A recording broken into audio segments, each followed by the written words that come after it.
হরে কৃষ্ণ কৃষ্ণ কৃষ্ণ হরে হরে, হরে রাম রাম রাম হরে হরে। আমরা গত ক্লাসে 7 নম্বর শ্লোক পর্যন্ত আমরা শেষ করেছি। তো আমরা যে এই যে আহ চরিত্রগুলো শুনছি, এই চরিত্রগুলো শুনে আমাদের কি লাভ হবে? এগুলো কি আদৌ কি আমাদের কৃষ্ণ ভক্তির জন্য সহায়ক? আপনাদের কি মনে হয়? এগুলো কি আমাদের কৃষ্ণ ভক্তির জন্য সহায়ক? যদি কোনো দরকার আছে এগুলো শুনে? এই পৃথিবীতে তো কত কোটি কোটি ব্যক্তি আছে, কত ভদ্রলোক আছেন, তাদের সব কথা তো আমরা শুনছি না। তো এই ব্যক্তিগুলোর কথা কেন আমরা শুনছি? আপনারা কি মনে করেন কেন আমরা শুনছি বলুন? কে বলবেন বলুন? এগুলো শুনে আমাদের কি লাভ? লাভটা কি হবে? হরে কৃষ্ণ। হরে কৃষ্ণ প্রভু, দণ্ডবত প্রণাম। হ্যাঁ, নিয়ম হচ্ছে হাত তুলবো, তারপর আমি জিজ্ঞাসা করবো। ঠিক আছে, সেবক বাবু বলুন।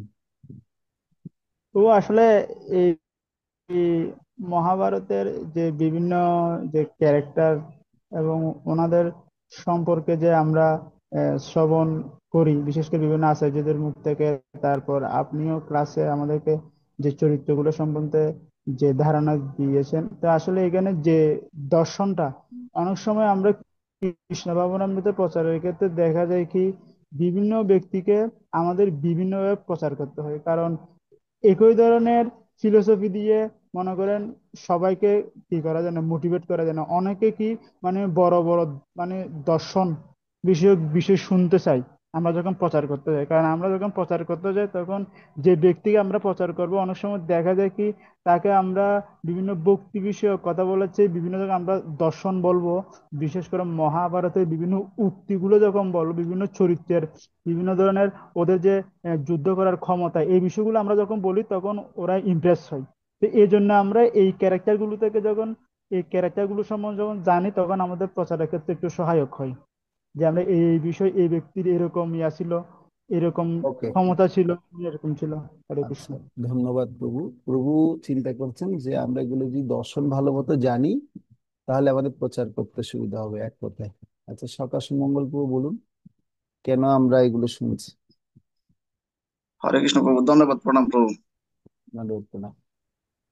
তো মহাভারতের ভিতরে আমার একটা ফিলোসফি আমার থেকে ভালো লাগছে। যেমন হরে কৃষ্ণ প্রভু, বলছি ফিলোসফি ভালো লাগার কথা না, কেন আমরা এই চরিত্রগুলো, দর্শন, মানে দর্শন তত্ত্ব আর কি। কেন আমরা যেমন শুনছি, এই এগুলো কি কি কয়, লাভ? দ্রোণাচার্যের যে এই কি কয় দ্রোণাচার্যের যে বন্ধু ছিল, ওনার নামটা কি জানি প্রভু, এই দ্রুপদ রাজ। দ্রুপদ রাজ। তো দ্রুপদ রাজ কোন দিকে যে কি কয় গুরুকুলে দ্রোণাচার্যের সাথে যে একটা কথা দিছিল, প্রতিজ্ঞা দিছিল, কিন্তু সে প্রতিজ্ঞাটা কিন্তু রাখেন কোন দিক এই ভগবান অর্জুন, অর্জুনকে কিন্তু উনি বন্ধুরূপ ওনাকে গ্রহণ করছে, কিন্তু এটা শেষ পর্যন্ত কিন্তু সেটা বন্ধুরূপ গ্রহণ করছে কিন্তু দ্রোণাচার্য কিন্তু কি দ্রুপদ রাজ কিন্তু সে প্রতিজ্ঞাটা কিন্তু রাখেন। তো হরে সেখান কৃষ্ণ। থেকে আমরা এটা শিখতে আচ্ছা, পারি যে ভগবান হ্যাঁ, কোনোদিনও প্রতিজ্ঞা করলে সেটা প্রতিজ্ঞা থেকে প্রভু, উনি বিচ্যুত হন না। আপনি মনে হয় আমার প্রশ্নটা ধরতে পারেননি। আমি বলছি এই চরিত্রগুলো শুনে আমাদের কি লাভ হচ্ছে, কেন আমরা শুনছি এগুলো, এগুলো শুনে আমাদের কি লাভ হবে? আমি লাভটার কথা শুনতে চাইছি। আচ্ছা, ধন্যবাদ প্রভু, অন্যদের কাছ থেকে আমি শুনি। সন্তুষ্ট প্রভু বলুন। হরে কৃষ্ণ প্রভু। হুম। এগুলো শুনে প্রভু আমার কাছে যেটা মানে আমি ব্যক্তিগতভাবে যেটা আর কি বুঝি আর কি, আমার হৃদয়ের পরিবর্তন হওয়া, মানে বাস্তব জীবনে আমার কর্ম জীবনে এই ধরনের ঘটনাগুলো আসে। আমরা যে সব সিচুয়েশনে গুলা এই বিশ্লেষণ থেকে আমরা যেটা জানতে পারি, বা আপনার অনবদ্য ও শ্রীমুখ থেকে যে ধরনের বক্তৃতাগুলো বা ইয়েগুলো আসে, এটা আমার নিজের জীবনে প্রয়োগ করার জন্য এটা অত্যন্ত গুরুত্বপূর্ণ। কারণ যেমন যেটা বললো দ্রৌপদ রাজ বা দ্রোণাচার্যের যে একটা বিষয়, যেটা যেমন সে জানে যে ও আহ, তাকে হত্যা করবে দৃষ্টকেতু, তারপরও তাকে সে কি করে মানে একজন নিশ্চিত জানে যে তার হাতে আমার মৃত্যু হবে, তারপরও সে মানে তাকে তার শিক্ষা দিতে বা তার প্রতি কোনো ধরনের মানে কোনো ধরনের কি বলবো কোনো ধরনের ইয়ে রেখে, মনের ভিতর কোনো আচ্ছা, সংশয় না রেখে তাকে সুন্দর মতো তার যে শিক্ষা, সে যে একজন শিক্ষক এবং শিষ্যের যে সম্পর্ক, সেটা সম্পূর্ণরূপে উনি সম্পূর্ণ করেছেন। মানে এত এত বড় মহৎ হওয়ার জন্য বা নিজকে সুন্দরভাবে ভক্তি জীবনে কৃষ্ণ ভাবনাতে নিজেকে প্রসার করার জন্য বা নিজেকে আহ, ভক্তি জীবনের সাথে যুক্ত রাখার জন্য এই এই গানগুলো আমাদের একান্ত প্রয়োজন। হরে কৃষ্ণ। ঠিক আছে, মানে আমরা এই চরিত্রগুলো শুনলে আমরা কৃষ্ণ ভাবনামৃতে অগ্রসর হওয়ার জন্য আমরা যথেষ্ট একটা শক্তি প্রাপ্ত হব। এক কথাই আমরা এটা বুঝতে পারছি। ধন্যবাদ সন্তুষ্ট প্রভু। আহ নয়নানন্দ প্রভু বলুন। মাতাজি বলবে, আচ্ছা কবি মাতাজি বলুন, হ্যাঁ। এই চরিত্রগুলো থেকে আমরা নিজের জীবনে যেটা প্রয়োগ করতে পারি, যেমন ধৃতরাষ্ট্র অন্ধের মতো রাজ্য চালাইছে, সেই অন্ধত্বটাকে আমরা দূর করব। যে আমরা এই অন্ধের মতো রাজ্য চালালে আমাদের রাজ্য ব্যবস্থা সুশাসন হবে না, এটা অবিচার অত্যাচার এগুলো শুরু হবে। কিন্তু আমরা যদি যুধিষ্ঠিরের মতো রাজ্য চালাই তাহলে সেখানে সত্যবাদিতা আর তারপরে রাজ্য শান্তিপূর্ণ ভাবে থাকবে। এই রাজ্য থেকে এই দুইটা জিনিস শিখতে পারি, মানে রাজা থেকে। আর যেমন শকুনি মামা, এই শকুনি মামা থেকে আমরা যদি কূটনীতি, অনেকেই দেখবেন মানে আমাদের জীবনে অনেকে এরকম কূটনীতি বুদ্ধি দিতে আসে, তো সেটা থেকে আমরা বিরত থাকতে হবে। তো শকুনি মামা থেকে আমরা এটা শিখবো যে দুর্যোধন সে তার মামার মানে মামার প্রচারে কিভাবে সে একদম মানে নিচু নিচু হতে মানে হয়েছে, আর নিচু হয়ে গেছে। তো এরকম হওয়া যাবে না, আমরা কারোর কূটনীতি বুদ্ধি না শুনে। যে অর্জুন অর্জুন যেভাবে ভগবান শ্রীকৃষ্ণের প্রতি শরণাপন্ন হয়ে ভগবান শ্রীকৃষ্ণ যে জ্ঞানটা দান করছে সেই জ্ঞানটা সে হৃদয়ে ধারণ করে সে যুদ্ধ করেছে। আমাদের ঠিক সেই রকম ভাবে ভগবান শ্রীকৃষ্ণের কথাগুলা মেনে নিয়ে মানে ভক্তি পথে বা যে কোনো জীবনের যে কোনো পথে এগোতে হবে। কিন্তু ওই কূটনীতি বুদ্ধি শুনে যদি আমরা জীবনের পথে এগোতে যাই তাহলে আমরা জীবনে আহ এগোতে পারবো না, পিছিয়ে পড়বো। ধন্যবাদ মাতাজি। তো আমরা ধর্মনীতি শুনবো, যেহেতু ধর্মনীতি কি জানাচ্ছে সে ধর্মীয় অনুশাসন পালন করব, এই ব্যাপারে মাতাজি বিষয়টা উপস্থাপন করতে চেয়েছেন। তো গোবিন্দ বিশ্বাসের প্রভু, আপনি কি, কেন কি মনে করছেন, এগুলো শুনে কি লাভ হবে? ও হরিশ, ধন্যবাদ অনন্ত। তো ধন্যবাদ। আমি মনে করছি এখানে হচ্ছে দেখা যাচ্ছে দুই পক্ষের যারা শূন্য পক্ষে ছিল সবাই ছিলেন রতি মহারথী। এমনকি দেখা যাচ্ছে আহ কৌরব পক্ষের যারা ছিলেন অনেক শক্তিশালী ছিলেন, পাণ্ডব পক্ষ থেকেও তারা ছিলেন ভীষ্মদেবের মতো। কিন্তু দেখা যাচ্ছে যারা ভগবানের পথ অবলম্বন করেছে তারা একমাত্র এই ধর্মযুদ্ধে বিজয় লাভ করেছেন। তো আমি যেটা বিশ্বাস করি, যতই আমাদের সামর্থ্য থাকুক না কেন, যদি আমরা ভগবানের পথে না থাকি আমরা কি করতে পারবো না, আমরা যে কোনো কিছুতে বিজয় লাভ করতে পারবো না। সে- হরে কৃষ্ণ। এই চরিত্র। আচ্ছা, প্রভু বলছেন ধর্মপথে থাকার জন্য, বিজয় লাভ করার জন্য অবশ্যই আমাদের কি করতে হবে, এই সমস্ত বিষয়গুলো তথ্যতাত্ত্বিক ভাবে জানা দরকার। আচ্ছা, দেবী মাতাজি, আপনি কি চিন্তা করলেন, কেন শুনছেন? কৃষ্ণ প্রভু কেন? তো আমি যেটা বলতে চাচ্ছি সংক্ষেপে বলি, কারণ সবাই এটা বলে ফেলেছে। আমি কৃষ্ণের পক্ষে থাকলে আপনার জাগতিক পারমার্থিক সব দিক থেকেই লাভ, সব দিক থেকেই পাওয়াটা হয়। আর কৃষ্ণের বিপক্ষে থাকলে সব দিক থেকেই পরাজয় হয়। এটা জাগতিক পথেও এবং না, বলছি পারমার্থিক এই পথেও। চরিত্রগুলো শুনে কি লাভ? এই চরিত্রগুলো তো সেরকমই প্রভু, কে কৃষ্ণের পক্ষে আছে, কে কৃষ্ণের বিপক্ষে আছে। আচ্ছা, সবাই মানে যদি অনেক আপনি আপনি শক্তিশালী মানে বলতে পাওয়ারফুল। চাইছেন এই চরিত্রগুলো কৃষ্ণের সাথে সম্পর্কিত, তাই তো? হ্যাঁ, কৃষ্ণ সম্বন্ধীয়, হ্যাঁ, সেজন্য হ্যাঁ, হ্যাঁ। ওকে। আমি আরেকজন থেকে শুনবো, বিশ্বজিৎ প্রভু, আপনার থেকে পরে শুনবো, হ্যাঁ। ওকে, অপর্ণা, অপর্ণা মাতাজি বলুন। মাতাজি কিছু বলতে চেয়েছেন, হ্যাঁ বলুন।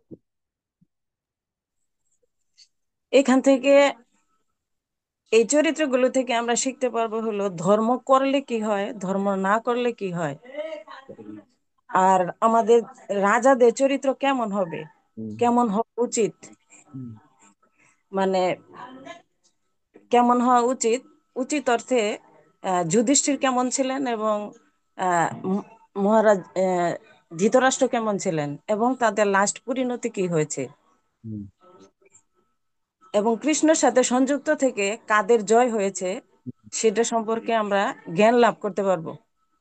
জ্ঞান ধন্যবাদ। লাভ করে আমরা আমাদের নিজেদের ব্যবহারিক জীবনকে কাজে লাগাতে পারবো, যেই দিকে আমাদের লাভ সেই দিকে আমরা যুক্ত হতে পারবো। ধন্যবাদ মাতাজি। তো এবার আমরা তো বললাম আমাদের মনোভাব, শিল প্রভুপাদ সে সম্পর্কে কি বলেছে আমরা একটু দেখি। প্রভুপাদ এ বিষয়ে কি বলেছেন আমরা একটু শুনি।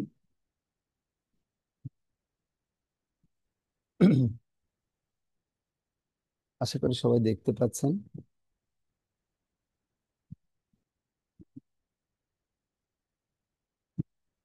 শিল প্রভুপাদ বলছেন, নির্বন্ধ কৃষ্ণ সম্বন্ধ। কে বলতে পারে এই যোদ্ধাদের নাম উল্লেখ করে আমরা পারমার্থিক কি অর্জন করব? যেহেতু আমরা হরে কৃষ্ণ মহামন্ত্র জপের পন্থা অবলম্বন করছি, তাই এসব যোদ্ধাদের নাম উল্লেখ করে কি লাভ, এই প্রশ্ন হতে পারে। প্রভুপাদ বলছেন, কিন্তু বিষয়টি হচ্ছে নির্বন্ধ কৃষ্ণ সম্বন্ধ। যখনই কোনো কিছু কৃষ্ণের সাথে যুক্ত হয়, সেটাও কৃষ্ণে পরিণত হয়। তাই এই যোদ্ধাদের নাম উল্লেখ করাকে আমাদের অবহেলা করা উচিত নয়। কৃষ্ণ সমস্ত ক্ষমতাধর আসুরিক লোকদের কুরুক্ষেত্রের রণাঙ্গনে সমবেত করেই মারতে চেয়েছিলেন। এটি ছিল তার পরিকল্পনা। ভগবদ গীতার প্রথম অধ্যায়ের 2 নম্বর শ্লোকের লেকচার প্রদান করেছেন লন্ডনে 10 জুলাই 1973 সালে প্রভুপাদ সে কথা বলেছেন। তো তার মানে আমরা যে চরিত্রগুলো শুনছি, এগুলো সবগুলো কার সাথে সম্পর্কিত? কৃষ্ণের সাথে সম্পর্কিত। এর প্রথম আনসার হচ্ছে, যেহেতু কৃষ্ণ সম্বন্ধীয় যত কিছু আছে, সমস্ত কিছু আমাদের জানা, ভালো মতো জানা দরকার। যত আমরা ভালো করে সেগুলো জানবো, তত আমরা কৃষ্ণের সাথে আরো বেশি সম্পর্কিত হতে পারবো। আর ভগবানের যেহেতু এত সুন্দর ব্যবস্থাপনা, আর সে ব্যবস্থাপনার নীতি কেমন প্রদর্শন ভগবান করেন, তার একটা মূল দৃষ্টান্ত আমরা এখান থেকে খুঁজে পাই। তো এই শিক্ষা আমরা পেলাম। এবার আজকে আমরা 8 নম্বর শ্লোক থেকে পড়ব। আমরা গত ক্লাসে 7 নম্বর শ্লোক পর্যন্ত শেষ করেছি। তো আজকে 8 নম্বর শ্লোক আমরা এখন চর্চা করি।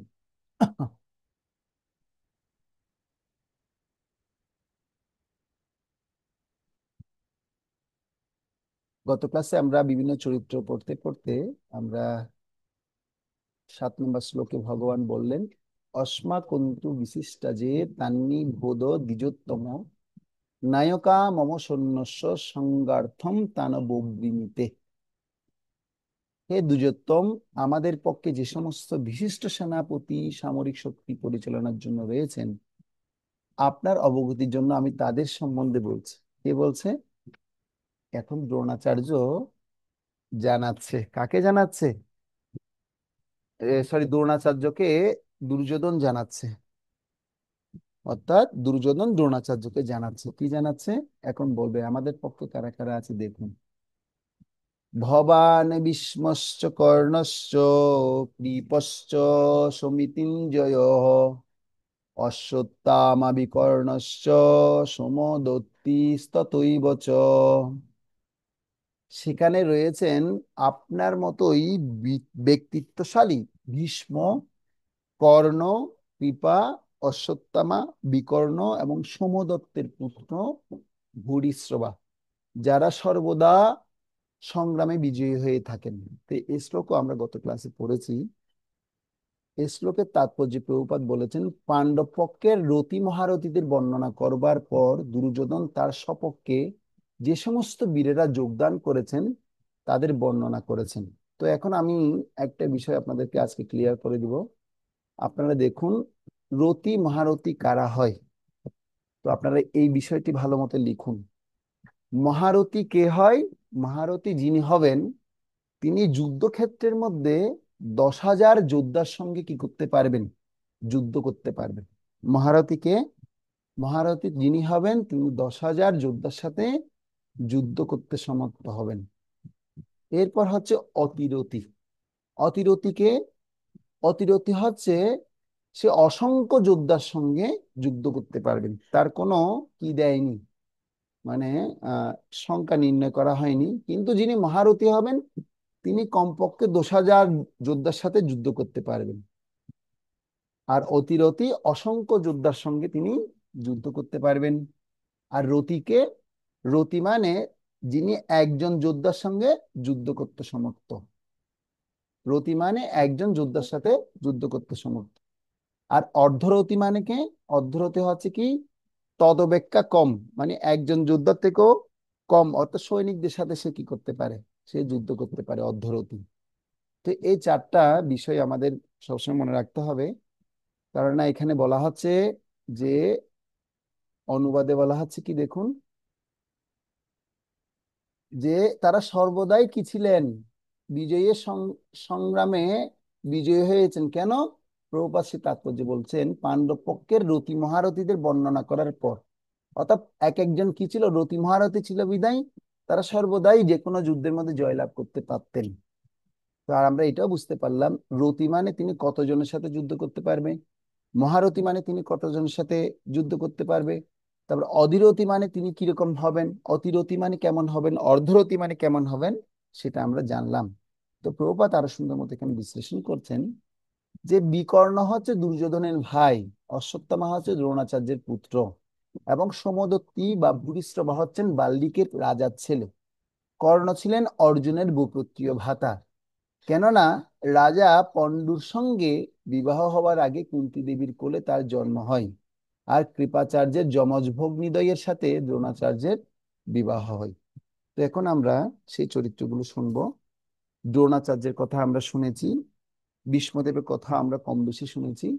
যেহেতু ভীষ্মদেব তিনি কুরুবংশের রাজা শান্তনুর ওরসে গঙ্গা দেবীর গর্ভে গর্ভজাত অষ্টম পুত্র, এবং আমি আপনাদেরকে এই ভীষ্মদেব কেন এই জগতে তিনি আসলেন তার কাহিনীও বর্ণনা করে শুনিয়েছি।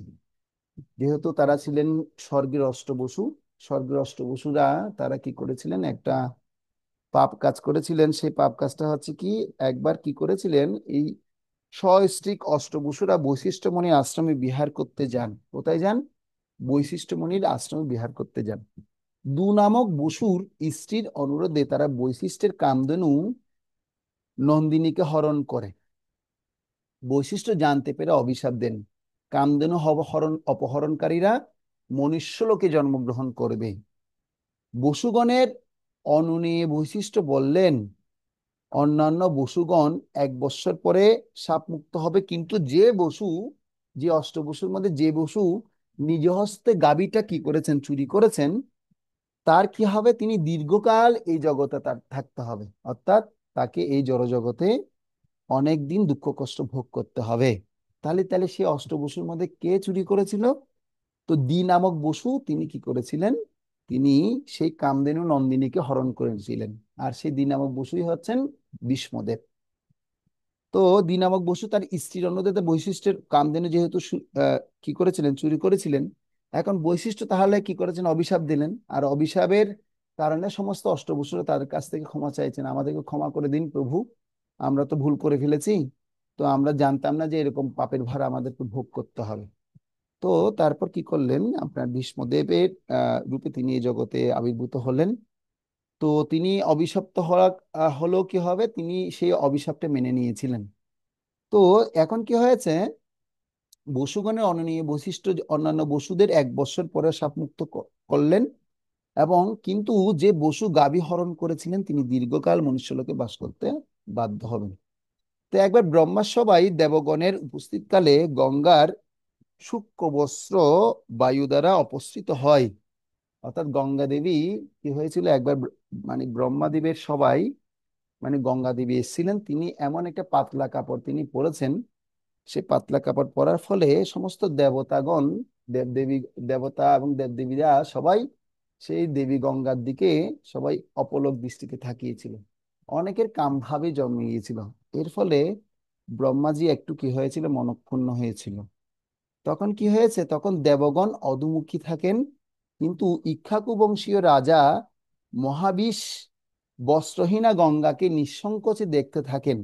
আর মহাবিশ বহু যজ্ঞ করার ফলে স্বর্গলাভ করলো, এই আচরণের জন্য ব্রহ্মা তাকে মর্ত্যলোকে জন্মগ্রহণ করার জন্য অভিশাপ দেন।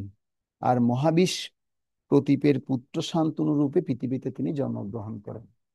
তো বুঝে গেল তো, সেই ব্রহ্মার সবাই কে উপস্থিত ছিল, ইক্ষ্বাকু বংশীয় রাজা, যে আমরা ইক্ষ্বাকু বংশের কথা শুনি, যে সূর্যদেব বিভূষণ, বিভূষণের পুত্র মনু, মনুর পুত্র ইক্ষ্বাকু।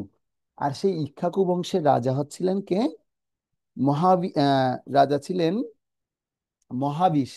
আর সেই মহাবিশ যেহেতু এই গঙ্গা দেবীর দিককে থাকিয়েছিলেন, থাকিয়ে তার কামভাব জন্মিয়ে গিয়েছিল। আর ব্রহ্মাজি দেখছেন এই দেবতা দেবলোকে তো এই ধরনের জড় আচরণ করা মানে হচ্ছে তুমি জড় সংসর্গে থাকাটাই তোমার যোগ্যতা। সেজন্য তিনি কি করলেন, তাকে অভিশপ্ত করে তিনি এই এই জগতে তাকে পাঠান এবং এই মর্তলোকে তিনি শান্তনু রূপে জন্মগ্রহণ করেছিলেন। আর শান্তনু রূপে যেহেতু জন্মগ্রহণ করেছেন, যেহেতু তিনি আসক্ত ছিলেন গঙ্গা দেবীর কাছে, আর গঙ্গা দেবীকে তিনি পত্নী রূপে প্রাপ্ত হয়েছিলেন, যেহেতু সে অবিলাস করেছিল, অবিলাসটা কি করেছে, পূর্ণ করেছে। এটা হচ্ছে আধ্যাত্মিক জগৎ। এই আধ্যাত্মিক জগতে যে যেটাই অবিলাস করবে, সে জড় বুদ্ধি বলুন, সে পারমার্থিক বুদ্ধি বলুন, সে সবাই প্রাপ্ত হতে পারবে, কোনো কি হবে না, অসুবিধা হবে। সকাশ মঙ্গল প্রভু, কি প্রশ্ন? হরে কৃষ্ণ প্রভু, যে অষ্টবসুতে গাভীদের চুরি করছে, চুরি করার পিছনে কোনো উদ্দেশ্য আছে কিনা প্রভু, একটু ক্লিয়ার বুঝে হ্যাঁ, বলেন। উদ্দেশ্য তো থাকবে। উদ্দেশ্য মানে হচ্ছে যে কামধেনু গাভী তো আপনার সচরাচর সব জায়গায় নেই। এই কামধেনু দাবি আচ্ছা। হচ্ছে অত্যন্ত দুর্লভ গাভী। আর এই গাভীর প্রতি সবারই লোলুপ থাকে। এটা এমন একটি গাভী, ওনার কাছ থেকে যদি আপনি চান আমাকে 1 লক্ষ সৈন্য দান করুন, কামধেনু গাভী সাথে সাথে 1 লক্ষ সৈন্য দান করতে ইচ্ছুক। তিনি আপনার সমস্ত মনোবিলাস পূর্ণ করতে ইচ্ছুক। যে যদি বলেন না আমাকে একজন সুন্দরী পত্নী আপনি দিয়ে দিন, কামধেনু গাভীর গা থেকে বের হয়ে একটি সুন্দরী পত্নী চলে আসবে। যদি বলেন না আমাকে একটু খুব ভোজন রসিক, আমি অনেক সুস্বাদু উপযোগী খাবার পেতে চাই, দুগ্ধ মাখন ছানা পনির, কত রকমের দুগ্ধজাত খাবার খেতে চান, সাথে সাথে কামধেনু গাভী আপনাকে দিবে। না আমাকে কিছু সুমিষ্ট ফল দিন, ইনির সাথে সাথে সুমিষ্ট ফল দিতে রাজি। তো এই জন্য এই দুর্লভ গাভী সবসময় সব জায়গায় ছিল না, এটা বৈশিষ্ট্যমুনির আশ্রমে ছিল। আর যেহেতু ছিল তিনি একজন মহান ঋষি ছিলেন, আর মহান ঋষির নিমিত্তে এই ধরনের গাভী কি থাকেন, সবসময় পালিত হয়ে থাকেন। আর এই এই গাভী মাতার বিশাল বর্ণনা রয়েছে, তো ওই অটুকুলো বলছি না, জাস্ট শুধু কারণটা বললাম। এই লোভে তারা কি করেছিল, সেই অষ্টবসুরা সেটাকে চুরি করে নিয়ে যেতে চেয়েছিল, মানে আমরাও যেন কি হতে পারি। ঠিক আছে, হরে কৃষ্ণ। তো হরে এই কৃষ্ণ। এই যে বিষ্ণুদেব, তো তাহলে আমরা বুঝতে পারছি যে তিনি কি হয়েছিলেন, অভিশপ্ত হয়েছিলেন। আর তিনি এই গঙ্গা দেবীর ওরসে তিনি জন্মগ্রহণ করেছেন, অর্থাৎ শান্তনু রাজার ওরসে গঙ্গা দেবীর গর্ভে তিনি জন্মগ্রহণ করেছেন।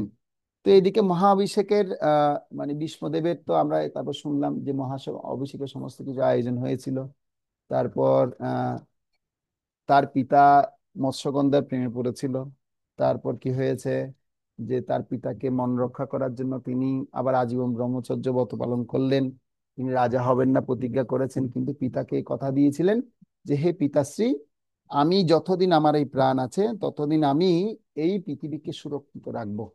তারপর শান্তনু রাজা, তারপর যখন তিনি ইন্দ্রিয় তৃপ্তি করতে করতে তারপর যখন দেহাত্যাগ করেছেন, দেহাত্যাগ করার সময় তাকে সে বরটা দিয়ে গেছেন, পুত্র তোমাকে আমি কি করলাম, ইচ্ছা মৃত্যু বর প্রদান করলাম, তুমি তোমার যখনই ইচ্ছা হবে তখনই তুমি মৃত্যুবরণ করতে পারবে।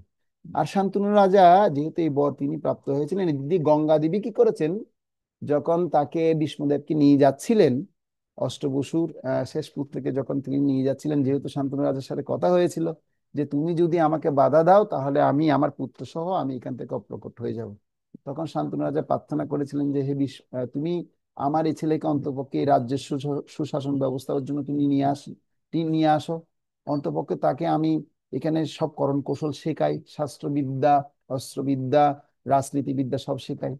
তখন গঙ্গা দেবী তাকে প্রতিশ্রুতি দিলেন, তোমার এই ছেলেকে আমি নিয়ে যাচ্ছি স্বর্গে, এমন তাকে ট্রেনিং দিব, এমন তাকে প্রশিক্ষিত করব, যেন তিনি কি করতে পারেন, তিনি তোমার এই রাজ্য, এই ভারতবর্ষকে তিনি যেন সুসম্মানে সুন্দর মতো তিনি যেন পরিচালনা করতে পারেন। তো পরবর্তীতে গঙ্গা দেবী এই বিষ্ণুদেবকে তিনি দেবগুরু বৃহস্পতির কাছে সমস্ত শাস্ত্র শিক্ষা প্রদান করান, শেখান। তারপরে হচ্ছে আপনার বিভিন্ন বড় বড় যত বড় কিয়া ছিলেন, আহ আহ, যত বড় বড় কি ছিলেন মানে ধনুর্ধারী ছিলেন, তাদের কাছ থেকে অস্ত্র শিক্ষা লাভ করিয়েছেন। তারপর রাজনীতিক শিক্ষা দক্ষ যে ছিল তার কাছ থেকে সেই দক্ষতা তাকে লাভ করিয়েছিলেন। এভাবে ভীষ্মদেব পরিপূর্ণ একজন যোদ্ধা এবং একজন ক্ষত্রিয় রাজারূপী তিনি এই জগতে প্রকাশিত হয়েছিলেন। তো আপনারা দেখবেন মহাভারতের যদি সিরিয়াল দেখে থাকেন, দেখবেন যে ভীষ্মদেবের কি প্রভাব, তার প্রভাব সম্পর্কে সেখানে বর্ণনা করা হয়েছিল।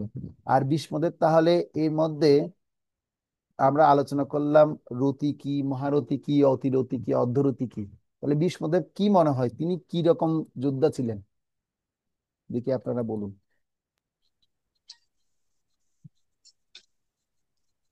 হ্যাঁ দেবী মাতাজি বলুন।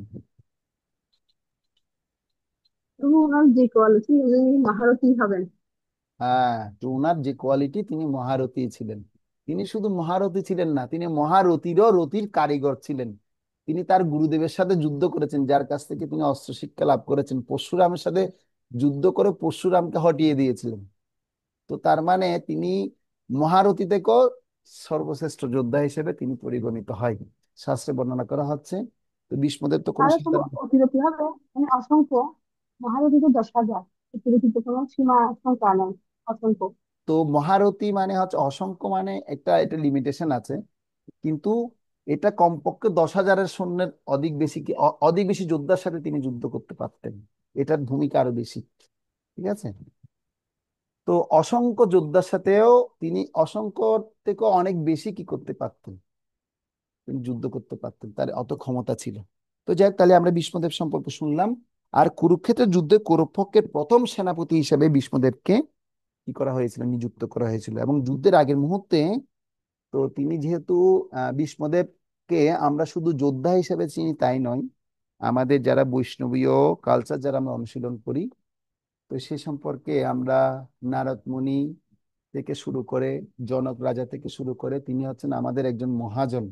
স্বয়ম্ভু নারদ শম্ভু কুমার কপিল মনু প্রহ্লাদ জনক ভীষ্ম বলির বইয়া সখী বয়ম। অর্থাৎ এই শ্লোকটা যিনি বলছেন, যমরাজ বলছে যে আমি সহ এই যাদের নামগুলো বললাম, প্রত্যেকে হচ্ছেন এক একজন আমাদের বৈষ্ণব মহাজন। এক একজন হচ্ছেন তারা মহাজন। তো এই মহাজন দের মধ্যে ভীষ্মদেব হচ্ছেন একজন মহাজন। তো ভীষ্মদেবের কি উপদেশ, সেই উপদেশগুলো যদি আপনারা শুনতে চান, শ্রীমদ্ ভাগবতমের প্রথম স্কন্ধের নবম অধ্যায়ে আপনারা কি করবেন, সেটা পাঠ করবেন। আর যদি আপনারা চান, পুরো প্রশ্ন আমরা পরে করব সবার শেষে। আলোচনার মাঝখানে প্রশ্ন করলে আমার একটু সমস্যা হয়। ঠিক আছে, লিখে রাখবেন, আমি পরে আনসার দেব। তো ভীষ্মদেব প্রথম স্কন্ধের ভীষ্মদেবের শিক্ষা এবং তার কি নীতি প্রদর্শন করেছেন, প্রথম স্কন্ধের নবম অধ্যায়ে আমরা পড়তে পারি। তো তার মধ্যে বিশেষ করে আমরা একটা বিশেষ শিক্ষা তো আমরা শিখেছিলাম, মানে ভীষ্মদেবের শিক্ষাগুলোকে কিভাবে মুখস্থ রাখা যায় সে সম্পর্কে একটা সুন্দর কি আছে, একটা মানে আমরা শিখেছিলাম আর কি, একটা সংক্ষিপ্ত রূপ দিয়ে দিয়ে আমরা শিখেছিলাম। তো সেটা হচ্ছে ক্রমিসম কবি মন কাসভি। মানে প্রত্যেক উপদেশগুলোর প্রথম প্রথম শব্দগুলো নিয়ে আমি সেটাকে একটা সেন্টেন্স বানিয়েছি। আসলে সেন্টেন্সটা আমি বানাইনি, আমাদের আহ, কি হয়েছে, অপ্রকট হয়েছেন আমাদের সেই ভক্ত শ্রীমান সেবানন্দ গৌরপ্রভু, তিনি এই ধরনের আমাদেরকে টেকনিক শিখিয়েছেন। প্রভু, শ্লোক মুখস্থ যদি করতে যায় বা কারো যদি উপদেশ যদি আপনি মনে রাখতে চান, তাহলে কি করতে হবে, যেমন 100খানা নাম আছে, সেগুলোকে আপনি তো আর সব মুখস্থ করতে পারবেন না। তো আপনি যদি প্রথম অক্ষরটা যদি নিয়ে নিয়ে যদি একটা শ্লোকের মতো, সংস্কৃত শ্লোকের মতো বানিয়ে ফেলতে পারেন, তাহলে আপনি কি করতে পারবেন, তাহলে সেই সমস্ত শিক্ষাগুলো সব মনে আপনার মধ্যে চলে আসবে। আমি বলছি, হ্যাঁ প্রভু, এটা তো খুব ভালো টেকনিক। তখন তিনি আমাদেরকে এই সূত্রটা শিখিয়েছিলেন। তো আমিও সেই সূত্রটা মনে রেখে দিয়েছি, এখন হঠাৎ করে মনে পড়েছে, আপনাদেরকে বললাম। ক্রমি সম খবি মন কাসবি। এখন বলতে পারেন প্রভু, ক্রমি সম খবি মন কাসবি মানে কি? তো আমি আপনাদেরকে একটু দেখাতে চাই। শ্রীমদ্ ভাগবতমের আপনার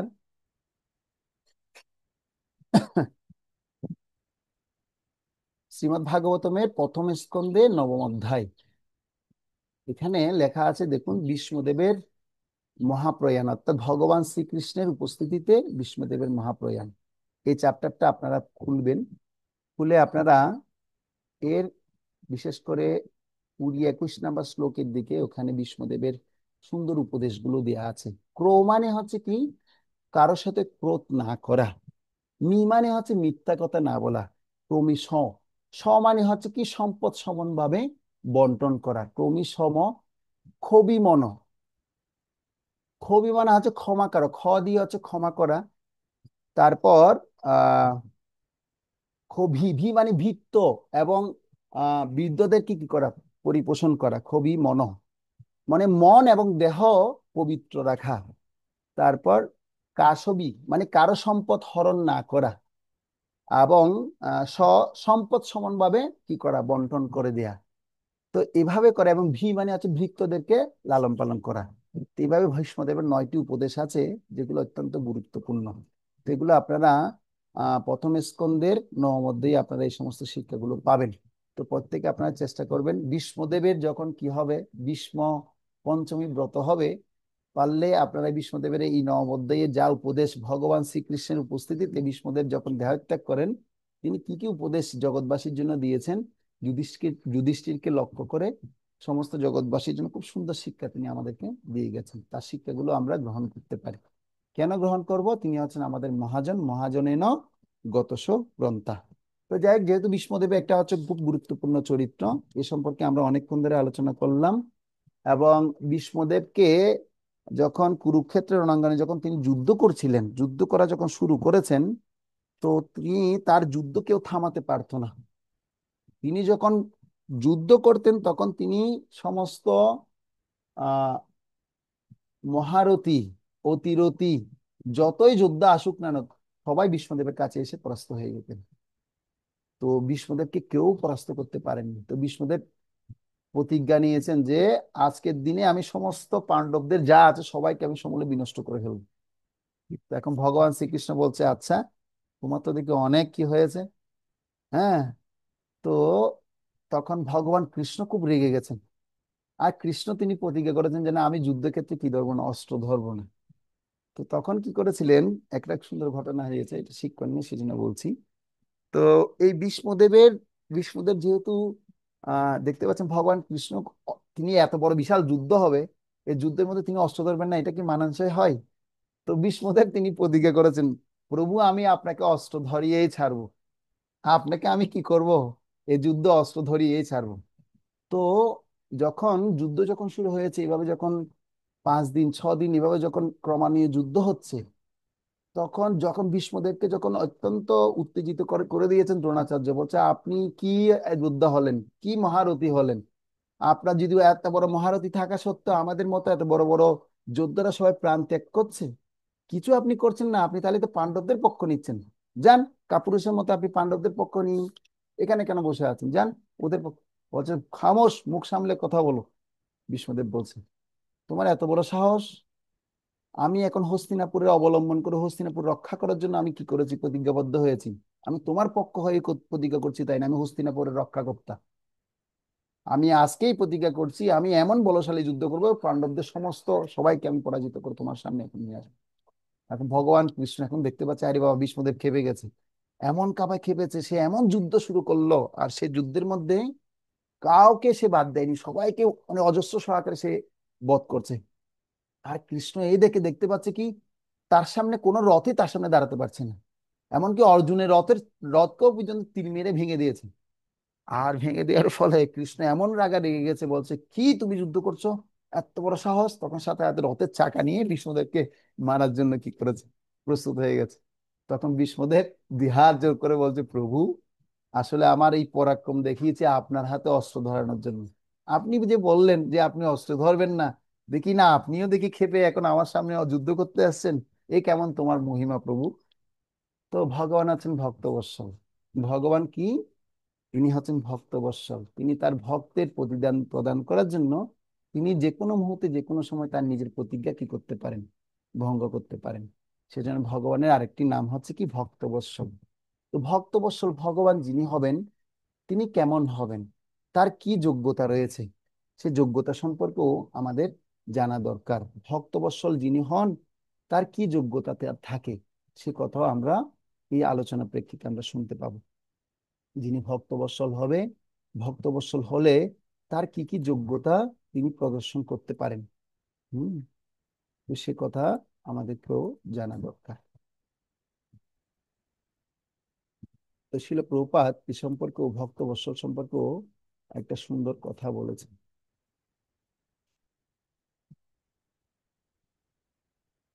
সেটা একটু আমি আপনাদেরকে দেখাতে চাই।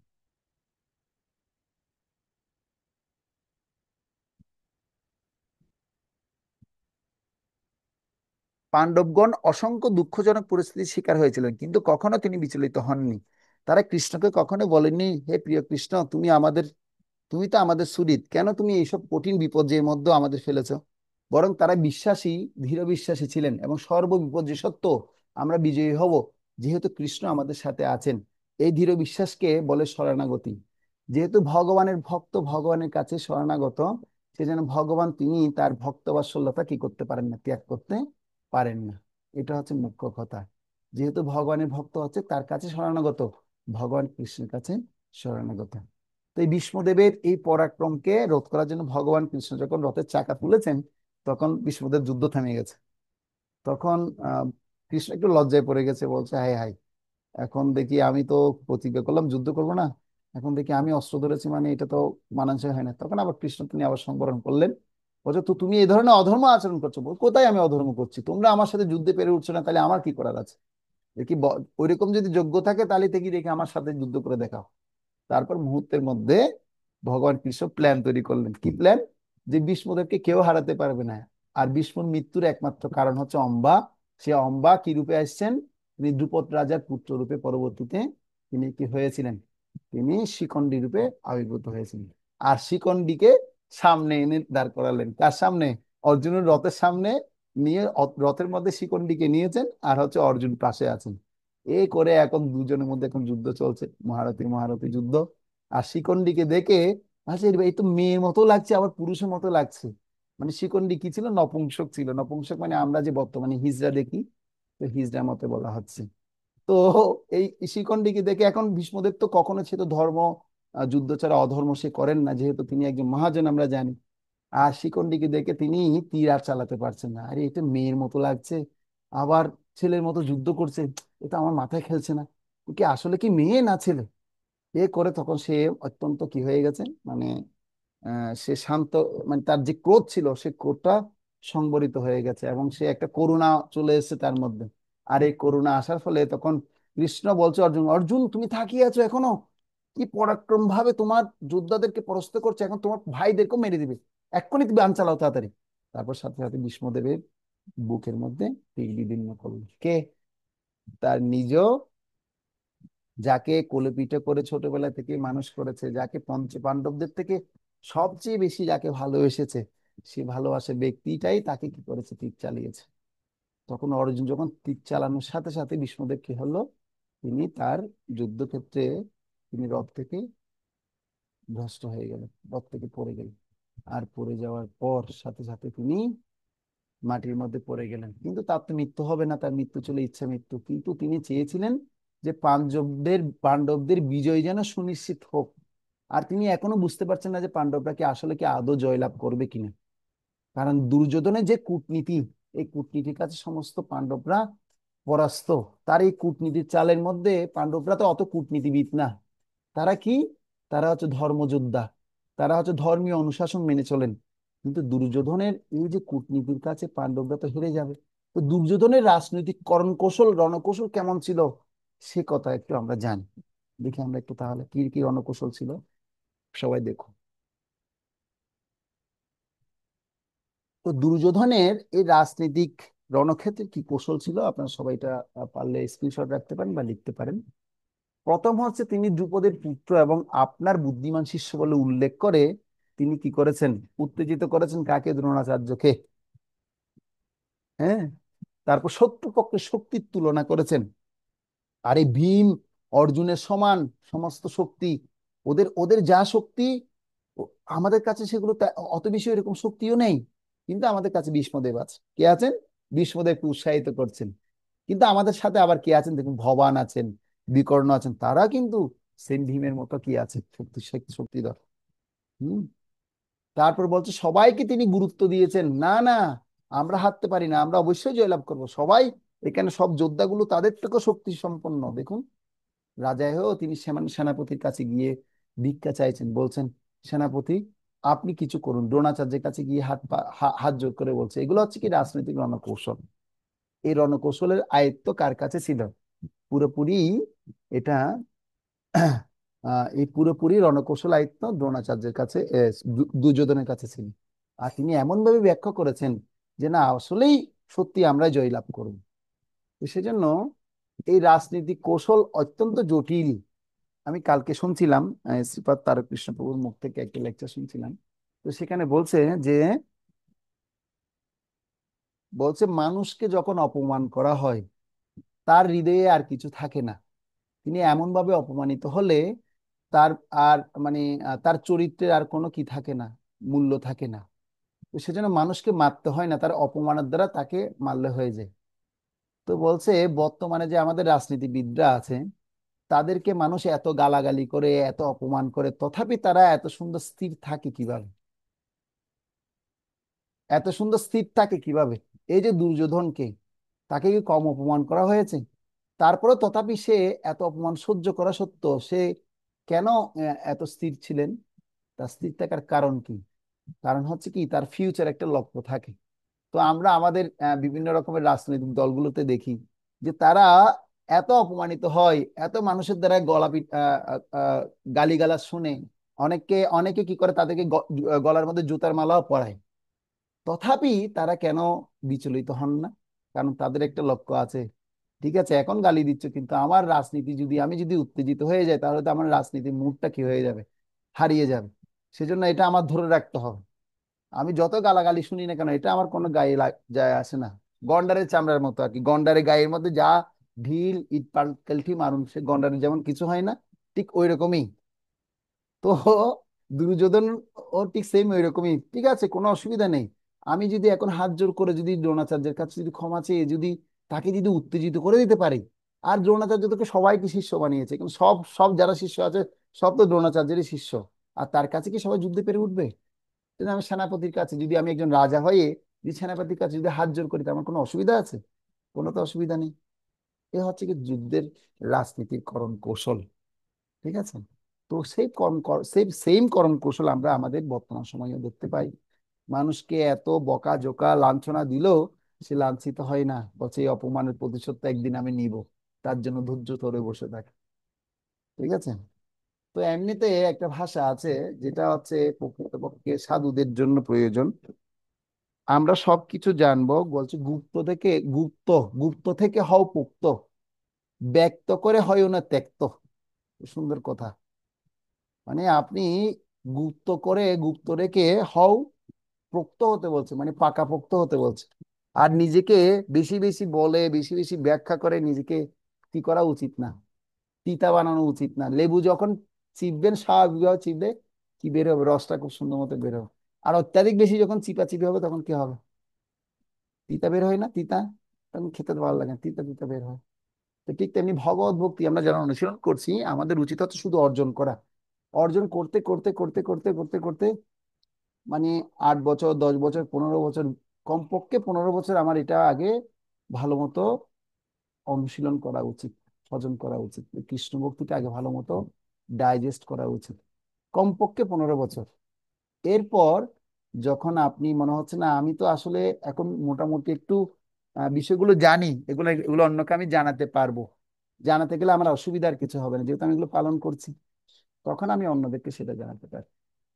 সেজন্য এই নীতি প্রত্যেকের কাছে প্রয়োজন। গুপ্ত রেখে হও পোক্ত, ব্যক্ত করে হয় না ত্যক্ত। ত্যক্ত মানে তিতা। এখন যদি আমরা কিছু বলতে চাই, যদি আমি পালন না করি, তাহলে অন্যদের হৃদয় কি হবে না, পরিবর্তন হবে না। তখন তারাও আমাদেরকে দোষারোপ করবে, হে প্রভু, আপনার মুখ দিয়ে শুনলাম আপনি বললেন হরে কৃষ্ণ মহামন্ত্র সুন্দর মতো জপ করতে, কিন্তু আপনি তো দেখি কি করছেন, আপনি আমার সামনে এইভাবে জপ করছেন। ঠিক ঠিক ঠিক ঠিক ঠিক ঠিক ঠিক ঠিক ঠিক বলছে এখানে। হ্যাঁ ঠিক ঠিক, তাই তো করা উচিত হবে না। সেই জন্য আমাদেরকে সাবধান বাণী দেওয়া হচ্ছে, আমরা যেন চেষ্টা করব আমাদের যতটুকু আচরণ আমরা করি তত মাত্রাই বলি, অতিরিক্ত বলে যেন কি না হয়, আহ দোষারোপ যেন আমরা না করি। তো দুর্যোধন কিন্তু সেই নীতি তার কাছে ছিল, আমি এখন ভিতরে রাখি, দেখা যাক কি হয়, আগে আমি আমার কাজটা করে শেষ করি। সে দুর্যোধন সেই কাজটা তার শেষ করেছিল। তো এই ভীষ্মদেব তারপর কি হয়েছিল, তিনি অর্জুনের দ্বারা আহত হয়ে তিনি কুরুক্ষেত্রের রণাঙ্গনে শায়িত ছিলেন। আর তিনি যেহেতু ছিলেন পাণ্ডব পক্ষে, তিনি হয়তো বাবাকে কথা দেওয়ার কারণে, পিতাকে কথা দেওয়ার কারণে, হস্তিনাপুর রক্ষার কারণে তিনি আহ কৌরব পক্ষ অবলম্বন করেছেন হস্তিনাপুরকে রক্ষা করার জন্য। কিন্তু তথাপি তিনি পাণ্ডবদের প্রতি অত্যন্ত সহানুভূতিশীল ছিলেন, আর ভগবান কৃষ্ণের পরম ভক্ত ছিলেন। আর কৃষ্ণের পরম ভক্ত যেহেতু ছিল, তিনি বলছে তখন সাথে সাথে যখন তীরবিদ্ধ হয়েছে, অর্জুনের হৃদয়ে শক খেয়ে গেছে। হায় হায়, আমার পিতামহকে আমি তীরবিদ্ধ করলাম। তখন দৌড়ে তিনি যুদ্ধক্ষেত্রে চলে আসছে, আর সবাই খবর পেয়ে গেছে মহান যোদ্ধা, মহাযোদ্ধা তিনি কি হয়েছেন, তীরবিদ্ধ হয়ে আহত হয়েছেন, অর্জুনের বাণে তিনি বিদ্ধ হয়েছেন। তখন সাথে সাথে সমস্ত যোদ্ধারা সেই মহাবিষ্ণুদেবের কাছে আসছে। আর এদিক দিয়ে অর্জুন তাকে কি করেছে, আরো তীর তীর দিয়ে তীরের একটা বিছানা বানিয়ে দিয়েছে, যেন বিষ্ণুদেব কষ্ট না পায়। আপনারা দেখবেন আমরা বিভিন্ন রকমের জন্মাষ্টমীর প্রোগ্রামে আমরা করি আয়োজন, যে বিষ্ণুদেবকে সাজাই, তীরবিদ্ধ অবস্থায় বিষ্ণুদেব তীরের উপর শয়ন হয়ে আছেন। তো আপনারা চিন্তা করে দেখুন, একটা তীরবিদ্ধ অবস্থায় মানুষ সে কেমন অবস্থায় থাকতে পারে। কিন্তু তথাপি তার দেহাত্ম বুদ্ধি ছিল না, তিনি তার দেহের কোনো কষ্ট তিনি পাননি, যেহেতু তিনি আত্মাস্তরে অধিষ্ঠিত ছিলেন। তিনি আত্মারাম ব্যক্তি ছিলেন। আত্মারামস্য মনেয় কুর্বন্তী উরুক্রমে, তিনি আত্মারাম ব্যক্তি ছিলেন। ঠিক আছে, আত্মারাম ব্যক্তিরা কখনো তার দেহগত কষ্টকে তিনি কষ্ট মনে করেন না। তো ভীষ্মদেব এরকম আত্মারাম ব্যক্তি থাকার কারণে তিনি এই পাণ্ডবদের বিজয় পর্যন্ত তিনি অপেক্ষা করেছেন। 18 দিন যখন অতিবাহিত হলো, শেষ হলো, তারপর ভগবান শ্রীকৃষ্ণ যখন তার সামনে উপস্থিত হলেন, এই যে কাহিনী আমি যে কথা বললাম, এই সমস্ত শিক্ষাগুলো আপনারা প্রথম স্কন্ধে নবম অধ্যায়ে আপনারা পাবেন। ভগবান শ্রীকৃষ্ণের উপস্থিতিতে বিষ্ণুদেবের মহাপ্রয়াণ, তখন তিনি উত্তরণ সংক্রান্তি যখন আসেন, তখন তিনি সেই সময়ে তিনি দেহত্যাগ করেন শুভ মুহূর্তে। তো সেই জন্য দেখবেন আপনারা উত্তরণ সংক্রান্তিতে যদি কেউ দেহত্যাগ করে, তিনি স্বয়ং ভগবদ ধাম প্রাপ্ত হন। আর বিষ্ণুদেব সেই ভগবানের সামনে ভগবানকে দেখে খিলখিলিয়ে হেসে হেসে তিনি দেহত্যাগ করেছেন। তো কবে হবে বলো সেদিনও আমার, এরকম একটা মৃত্যু আমরা কবে পাবো? সমস্ত বৈষ্ণবরা আমাদের সামনে থাকবে, সমস্ত বৈষ্ণবদের কৃপা আমরা প্রাপ্ত হব, ভগবানের আশীর্বাদ প্রাপ্ত হয়ে আমিও এই জগৎ থেকে বিদায় নিই। এটাই আমাদের হওয়া উচিত, বাসনা করা উচিত। বিষ্ণুদেবের এই শিক্ষা থেকে আমরা সেই শিক্ষাটা লাভ করতে পারি। তো এবার আমরা বিষ্ণুদেবের অনেক কথা বললাম, এবার হচ্ছে কৃপাচার্যের কথা বলবো। তো কৃপাচার্যের কথা হচ্ছে, কৃপাচার্য মহর্ষি গৌতমের ছেলে। তিনি শতানন্দ, মহর্ষি গৌতমের ছেলে শতানন্দ, এবং শতানন্দের ছেলে সত্যধৃতি, এবং সত্যধৃতির ছেলে হচ্ছে শরাদন, শরাধ্যান, শরধ্যান। তো শরধ্যানের ধনুর্বিদ্যায় যেমন অনুরাগ ছিল, বেদ অধ্যয়নও তেমন ছিল, তেমন বেদ অধ্যয়নে তেমন ছিল না। তো ধনুর্বিদ্যায় শরধ্যানে অসাধারণ অনুরাগ এবং কৃতিত্ব দেখে ইন্দ্র ভীত হয়ে জানপদী বা ভাগবতের মতো উর্বশী নামক এক অপ্সরাকে তার নিকট প্রেরণ করেন। আর তার রূপের মুগ্ধ হয়ে সরদারের হস্ত হতে ধনুর্বাণ চ্যুত হয়, এবং কামবশে রেতপাত ঘটে, অর্থাৎ বীর্যপাত ঘটে। আর সে রেত থেকে একটি স্বরস্তম্ভে পতিত হয়ে দ্বিধা বিভক্ত হয়, এবং তা থেকে একটি পুত্র এবং একটি কন্যা জন্মগ্রহণ করে। আর রাজা শান্তনু তাদের দেখতে পেয়ে কৃপা করে সন্তানের মতো তাদের পালন করেন। সেজন্য পুত্রের নাম হয় কৃপা। তা কৃপা করে কি করেছেন, শান্তনু রাজা তাদেরকে পালন করেছেন, সেজন্য তার নাম হয় কৃপা। আর আরেকজনের নাম হয় হচ্ছে কৃপি, অর্থাৎ বোনটার নাম হচ্ছে কৃপি, আর ভাইটার নাম হচ্ছে কৃপা। তো গৌতম অন্যমতে শরদ্দান অর্থাৎ জানতে পেরে এসে এসব পরিচয় দেন, এবং অস্ত্রবিদ্যা ইত্যাদি সবকিছু শিক্ষা দিয়ে যান। তো আসলে গৌতমেরই কি পুত্র ছিল তারা। তো পরবর্তীতে জেনে তিনি কি করেন, সমস্ত শিক্ষা তিনি দেন, এবং অল্পে ফলে অল্পকালে কৃপাচার্য তিনি আচার্য পদ লাভ করেন। এবং কুরু পাণ্ডবদের অস্ত্র পরীক্ষার সময় কর্ণ প্রতিদ্বন্দ্বিতায় নামতে আসলে কৃপাচার্য সুতপুত্র বলে কর্ণকে বাধা দিয়েছিলেন, এবং যুধিষ্ঠির রাজসূয় যজ্ঞে ইনি দক্ষিণা দেবার ভার গ্রহণ করেছিলেন। তো তিনি দুর্যোধন রাজকার্যে পরামর্শ দিতেন, এবং কুরুক্ষেত্রের বহু যোদ্ধা তিনি কি করেন, নিহত করেন, এবং অভিমন্যু বদের সপ্তরথীদের মধ্যে একজন হয়েছিলেন। তো এখন আপনারা ধরতে পারেন যে কৃপাচার্য তো ধার্মিক ছিলেন, তিনি কেন এইভাবে আহ কৌরব পক্ষের পক্ষ নিলেন? একটা কথা হচ্ছে, বিষয়ীর অন্ন খেলে মলিন হয় মন, মলিন মনে নাহি কৃষ্ণ স্মরণ। যদি আমরা বিষয়ীর অন্ন যদি খাই, তাহলে কি হবে, মনটা অত্যন্ত মলিন হয়ে যাবে। আর যখন মলিন হয়ে যাবে, তখন মলিন মনে আর কৃষ্ণকে স্মরণ হবে না।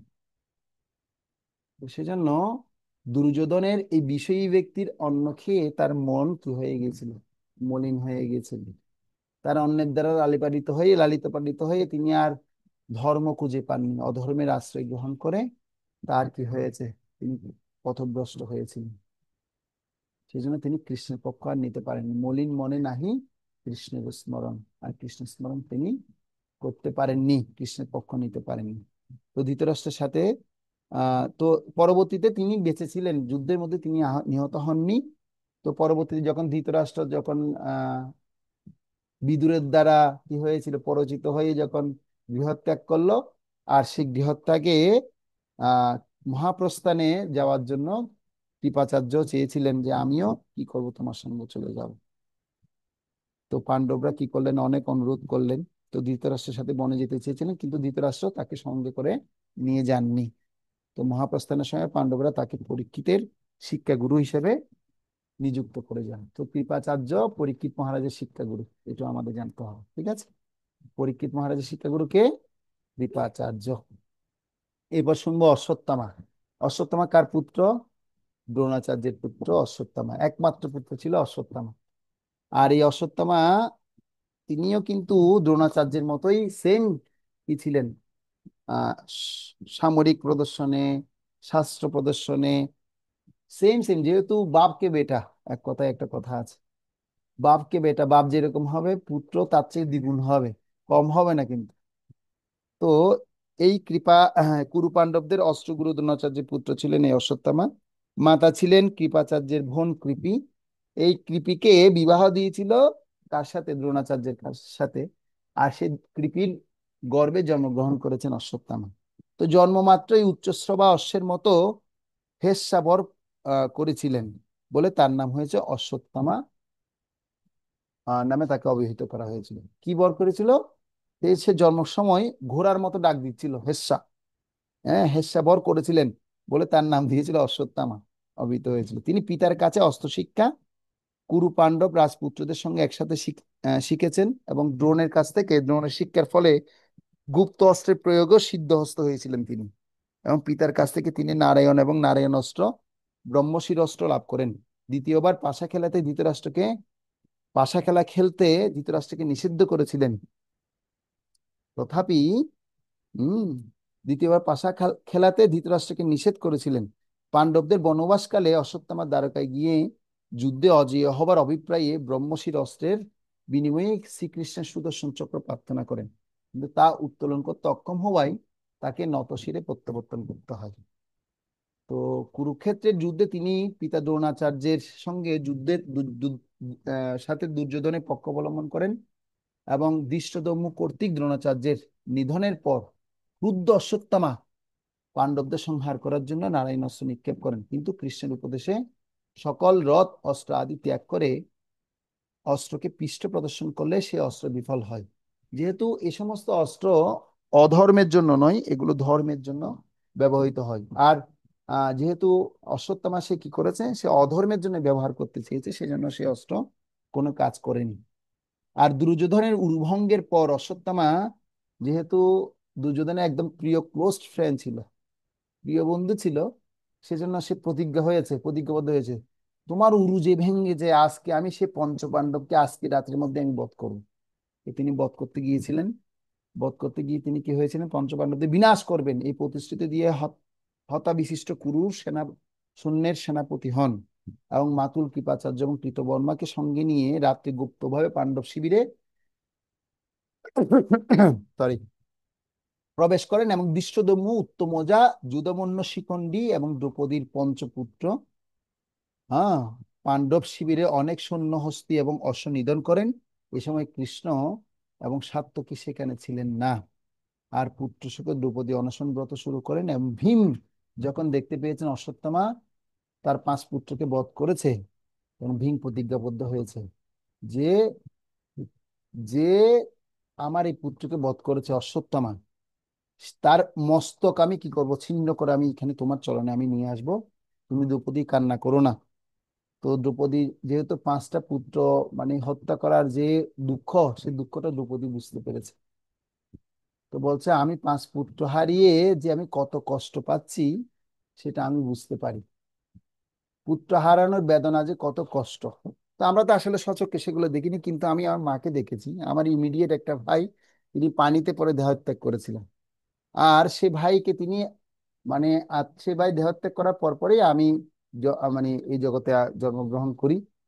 তো মা সবসময় আমাকে সে কথা বলতেন, বলতো তোর একটা ভাই ছিল আগে, হ্যাঁ, সে পানিতে পড়ে মারা গিয়েছিল।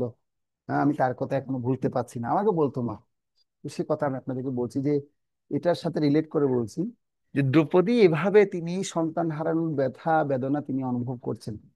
তখন ভীমকে বলছেন যে তুমি এরকম প্রতিজ্ঞা করো না, তার মস্তক মুন্ডন করার কোনো প্রয়োজন নেই। তুমি শুধু তার কাছ থেকে যে ব্রাহ্মণত্ব যে তার রয়েছে, সেই ব্রাহ্মণত্ব গুণটা তুমি ছিনিয়ে না। তো অর্জুন সহ সমস্ত পঞ্চপাণ্ডবরা তখন কি করেছে, অশ্বত্থামাকে ধরে, অশ্বত্থামাকে ধরে কি করেছে, আহ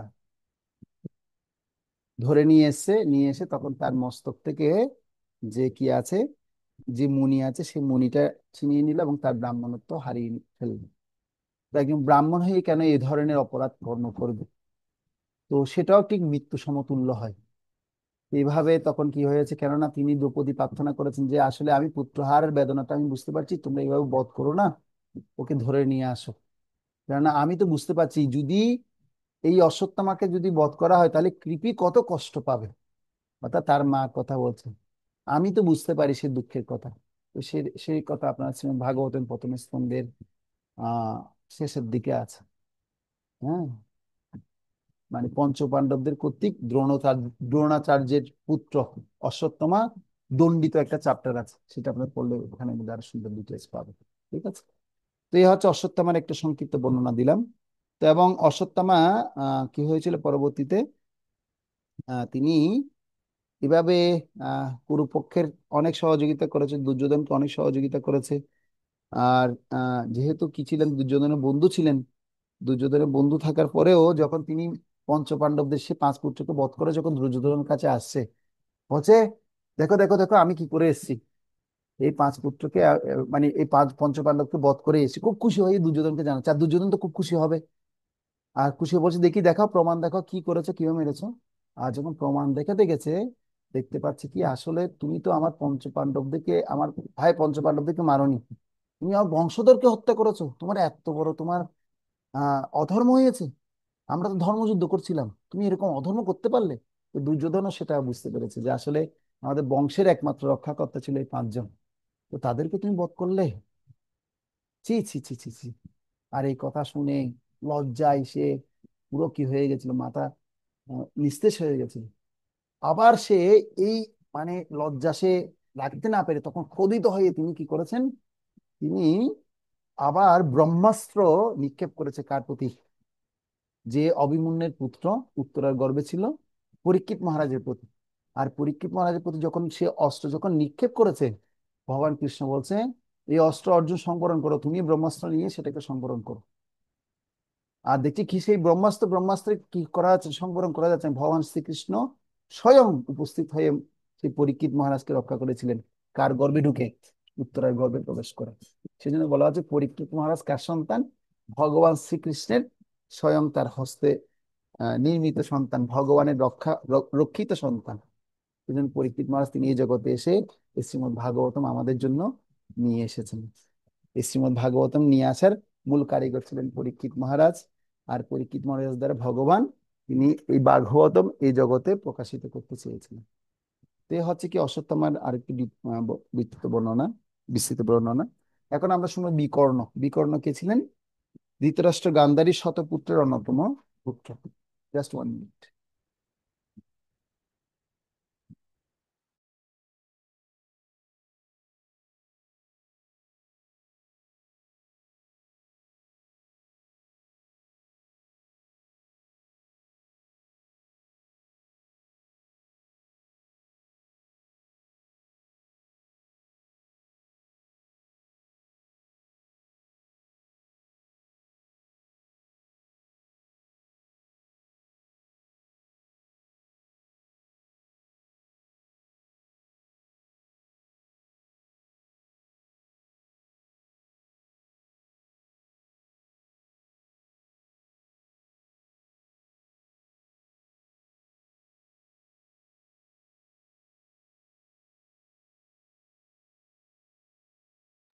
তো বিকর্ণ কে ছিলেন? বিকর্ণ ছিলেন ধৃতরাষ্ট্র এবং গান্ধারীর শতপুত্রের অন্যতম পুত্র। তো ধূত সবাই আনীত হওয়ার পর দ্রৌপদী যখন সভাস্থ সকলকে প্রশ্ন করেন যে তিনি প্রকৃত বিজেতা হয়েছেন কিনা, তখন সভাস্থ সকলেই নীরব থাকেন, কেবল বিকর্ণ কথা বলে উঠেন, যুধিষ্ঠির নিজে বিজিত হওয়ার পর দ্রৌপদীকে পণ রেখেছেন, অতএব দ্রৌপদী বিজিত হননি, তিনি দুর্যোধনের মতো ক্রূর ছিলেন না। তো বিকর্ণের একটা গুণাবলী ছিল, সৎ গুণাবলী ছিল, তিনি আহ অধর্মকে প্রাধান্য দেননি। তিনি সেই দ্রৌপদী যখন বস্ত্রহরণ হচ্ছিল প্রতিবাদ করেছিলেন। হম তো তিনি বিজিত হননি, অতএব দ্রৌপদী বিজিত হননি, তিনি দুর্যোধনের মতো ক্রূর ছিলেন না। কুরুক্ষেত্রের যুদ্ধে তিনি ভীমহস্তে নিহত হন। হম ভীম তাকে বধ করে অত্যন্ত অনুতপ্ত হয়েছিলেন, কারণ ভীম বুঝতে পেরেছেন যে না আসলে এ তো কি ছিল, আহ এ তো দ্রৌপদীর বস্ত্রহরণের সময় একটু প্রতিবাদ করেছিল। তো ভীম দেখতে পাচ্ছে, তারপর যেহেতু কৌরব পক্ষে ছিল, তাদের পক্ষে যুদ্ধ করেছে, ভীম তাকে বধ করার পর একটু নিজে হতাশাগ্রস্ত হয়েছে, না এ একটু কি ছিল, চরিত্রে ভালো ছিল। অনেক সময় হয় না, আমরা অধর্ম পক্ষ নিলেও তার প্রতি যদি একটু রুষ্ট হলো, না মানুষটা আসলে যাই হোক না কেন একটু অন্ততপক্ষে একটু ভালো ছিল, এভাবে কি করছিল ভীম, একটু নিজের মধ্যে সেই সংশয়টা এনেছিল। এবার আমরা শুনবো সোমদত্তি। সোমদত্তি ভূরিশ্রবা। সোমদত্তির আরেক নাম হচ্ছে কি ভূরিশ্রবা, যিনি কুরুবংশীয় রাজা সোমদত্তের পুত্র। ঠিক আছে। তো একদা যদুবংশীয় বীরসিনী বসুদেবের জন্য দেবকীকে স্বয়ংবর থেকে সবলে হরণ করেন। কুরুবংশীয় সোমদত্ত তা সহ্য করতে না পেরে তিনি সিনির সাথে বাহুযুদ্ধে প্রবৃত্ত হন এবং সিনি কর্তৃক পরাজিত এবং ভূপতিত হয়ে পদাহত হন, এবং এই অপমানে সোমদত্ত মহাদেবকে আরাধনায় প্রসন্ন করে বর পান যে তার পুত্র যদুবংশীয় সিনি পুত্র সাত্তকীকে যুদ্ধে পরাস্ত করে সর্বসমক্ষে পদাঘাত করবে, এবং মহাদেবের বরে সোমদত্ত ভূরিশ্রবাকে প্রাপ্ত হন। কুরুক্ষেত্রের সোমদত্তের পুত্রবিদ্যা, তার নাম হচ্ছে সোমদত্তি বা ভূরিশ্রবা, এটা আপনাদের মাথায় রাখতে হবে। কুরুক্ষেত্রের যুদ্ধের পঞ্চম দিনে ভূরিশ্রবা সাত্তকীর 10 পুত্রকে হত্যা করেন, এবং যুদ্ধের চতুর্দশ দিনে সাত্তকীকে যুদ্ধে পরাস্ত এবং ভূপতিত করে পদাঘাত করেন এবং তার মুন্ডচ্ছেদ করতে উদ্যত হন। অর্জুন তখন দূর হতে তীক্ষ্ণ শিরে ভূরিশ্রবার দক্ষিণ হস্তছেদন করেন। ভূরিশ্রবা অর্জুনকে তিরস্কার করে বাম হস্তে ভূমিতে স্বর বিছিয়ে প্রয় উপবেশনে বসেন। এ সময় সাত্তকী জ্ঞান লাভ করে সকলের নিষেধ সত্য যোগমগ্ন ভূরিশ্রবার শিরচ্ছেদ করেন। তো এটা আমরা দেখতে পেয়েছি ভূরিশ্রবা কিভাবে হত্যা করেন। এরপর হচ্ছে জয়দ্রথ। তো আমরা জানছি এগুলো, এই সমস্ত ব্যক্তিরা কিন্তু কুরুপক্ষেরই ছিল। তো তারা কিরকম যোগ্যতা সম্পন্ন ছিল সেটা শুনছি। জয়দ্রথ সম্পর্কে আপনারা খুব ভালোই জানবেন, যেহেতু মহাভারতে জয়দ্রথ সম্পর্কে অনেকটা চরিত্র দেখা যায়। যিনি যাকে নাম এক নামে বলা হতো সিন্ধুরাজ, কি নাম বলা হতো? সিন্ধুরাজ বলতো তাকে। তো সিন্ধুরাজ তিনি তার পিতা অর্থাৎ বিদ্যক্ষেত্র অর্থাৎ ধৃতরাষ্ট্রের কন্যা দুর্যোধনের বোন দুঃশলার স্বামী হচ্ছে কে? জয়দ্রথ। জয়দ্রথ হচ্ছে কার স্বামী? দুঃশলার স্বামী, অর্থাৎ দুর্যোধনের বোন দুঃশলার স্বামী হচ্ছে কি জয়দ্রথ। তো তার একটা ছেলে ছিল, তার পুত্রের নাম ছিল সুরথ। তো জয়দ্রথ সে অনেক অধর্ম করেছে। সে পাণ্ডবরা যখন কাম্যবনে অবস্থানকালে জয়দ্রথ বিবাহ কামনায় শাল্যরাজে গমনরত অবস্থায় দ্রৌপদীকে দেখে মুগ্ধ হয়ে দ্রৌপদীকে হরণ করেছিলেন। আর এই দ্রৌপদীকে হরণ করার কারণে তাকে ওই সময় একটা কি দিয়েছিল, পানিশমেন্ট দিয়েছিল পঞ্চপাণ্ডবরা। তার চুলগুলো সব ন্যাড়া করে দিয়েছিল, ন্যাড়া করে টিকলির মতো রেখে দিয়েছিল 2-3 জায়গায়। ঠিক আছে। হ্যাঁ। তো তাকে শিরচ্ছেদ না করে তাকে এইভাবে অপমান করে কি করেছিল। আর শত হলো কিন্তু এটা আহ, মানে কি দুঃশলার বোন মানে হচ্ছে অর্জুনের পঞ্চপাণ্ডবদের বোন। আর বোনের জামাইকে এরকম করেছে, মানে অপমান কেমন বুঝতে পারছেন? এই অপমানটা সে সহ্য করতে না পেরে সে প্রতিজ্ঞাবদ্ধ হয়েছে, মানে কি করবে, মানে এই পঞ্চপাণ্ডবদের আমি হত্যা করেই ছাড়বো, এরকম মানে প্রতিজ্ঞাবদ্ধ হয়েছে। আর জয়দ্রথ সৈন্যরা পরাস্ত হওয়ার পর তখন তারা নিহত হওয়ায় তিনি রথ থেকে দ্রৌপদীকে নামিয়ে দিয়ে পলায়ন করতে থাকেন এবং ভীম অর্জুন তাকে ধরে এই মাথা মুন্ডিত করে লাঞ্ছিত অপমান করেন এবং অপমানের প্রতিশোধ গ্রহণের জন্য তিনি একটা কঠোর তপস্যা করেছিলেন। কার? মহাদেবের তপস্যা করেছিলেন। ওম নমো শিবায়, ওম নমো শিবায় করে করে তিনি কঠোর তপস্যা তিনি শুরু করেছিলেন। তো এই দিন আমি গিয়েছিলাম হচ্ছে আহ ইয়াতে কোথায় তিরুপতি বালাজি ভগবানকে দর্শন করতে গিয়েছি। তো তিরুপতি বালাজি দর্শন করে এসে আমি এসেছি হচ্ছে কপিলেশ্বর মহাদেবের ওখানে, যেখানে অর্থাৎ কপিলেশ্বর ভগবান স্বয়ং ওখানে এসে তপস্যা করেছেন। তো শিবের তপস্যা কারা কারা করে? তো যারা শিবকে প্রাপ্ত হয় তারা কিছু বর চায় শিবের থেকে। তো সেখানে শিবের মন্ত্রগুলো ওখানে উচ্চারণ করা হচ্ছিল, আমি এটা শুনছিলাম। বলছিল ওম নমো শিবায়, ওম নমো শিবায়, এভাবে করে করে উচ্চারণ করছে। ওম নমো ভোলানাথায় নমঃ, এভাবে করে করে কঠোর ভাবে তপস্যা করছিল। অনেকে দেখছি এখানে বসে বসে তপস্যা করছে। হম, তো দেখার মতো। তো এভাবে মন্ত্র উচ্চারণ করছিলেন কে? এভাবে মন্ত্র উচ্চারণ করছেন জয়দ্রথ। এবং জয়দ্রথ তখন শিবকে কি করে সন্তুষ্ট করার চেষ্টা করেছিলেন। আর মহাদেবের তপস্যা করে অর্জুন এই অপমানের প্রতিশোধ গ্রহণের জন্য তিনি মহাদেবের তপস্যা করে অর্জুন ভিন্ন সমস্ত পাণ্ডবকে অন্তত একদিনের জন্য হলো জয় করতে পারার বড় লাভ তিনি করেছিলেন। ফলে কুরুক্ষেত্রে যুদ্ধ অভিমন্যু বধের জন্য দ্রোণ যে চক্রব্যূহ নির্মাণ করেছিলেন, তার চক্রব্যূহদার রক্ষক হিসাবে রক্ষক রূপে তিনি যুধিষ্ঠির, ভীম, নকুল, সহদেবকে পরাজিত করেছিলেন। ওই একদিনের বরটা লাভ করেছিলেন, যার কারণে অভিমন্যুকে বধ করতে পেরেছিলেন। আর এই অভিমন্যুকে বাঁচানোর জন্য এই পঞ্চ পাণ্ডবরা কেউ প্রবেশ করতে পারেনি। কেন? এই জয়দ্রথের এইরকম ক্ষমতা ছিল। জয়দ্রথের এরকম ক্ষমতা সে প্রাপ্ত হয়েছিল শিবের কাছ থেকে। তারপর পরবর্তীতে যখন কৃষ্ণ কি করেছিলেন, সহযোগিতা করেছিলেন, অর্জুন সংসপ্তব সঙ্গে যুদ্ধে নিযুক্ত থাকার কারণে বহির্মুখে উপস্থিত হতে সক্ষম হননি। তারপর সন্ধ্যাকালে শিবির প্রত্যাবর্তন করে অভিমন্যু বধের বার্তা শুনে অর্জুন প্রতিজ্ঞা করেন পরের দিন সূর্যাস্তের পূর্বেই জয়দ্রথকে বধ করবেন এবং অগ্নিকুণ্ডে প্রবেশ করে তাকে প্রাণত্যাগ আহ, জয়দ্রথকে বধ করবেন। নয়তোবা অর্জুন প্রতিজ্ঞা করেছেন যে নয়তোবা আমি নিজের দেহটাকে অগ্নিতে ভস্ম করে আমি দেহত্যাগ করব।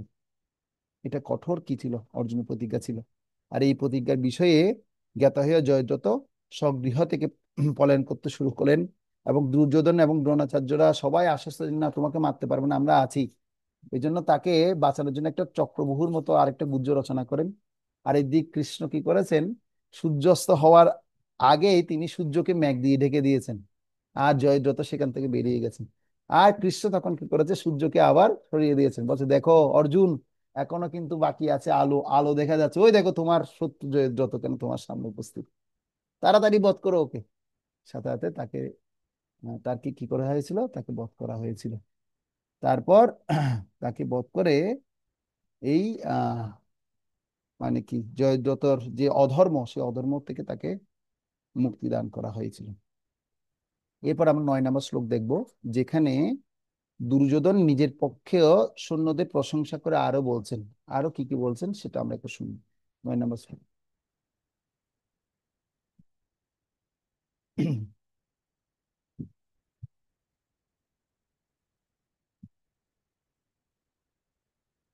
অন্যে চ বহব সুরা মদর্তে ত্যক্ত জীবিতা নানা শস্ত্র প্রহারণা সর্বে যুদ্ধ বিশারদা।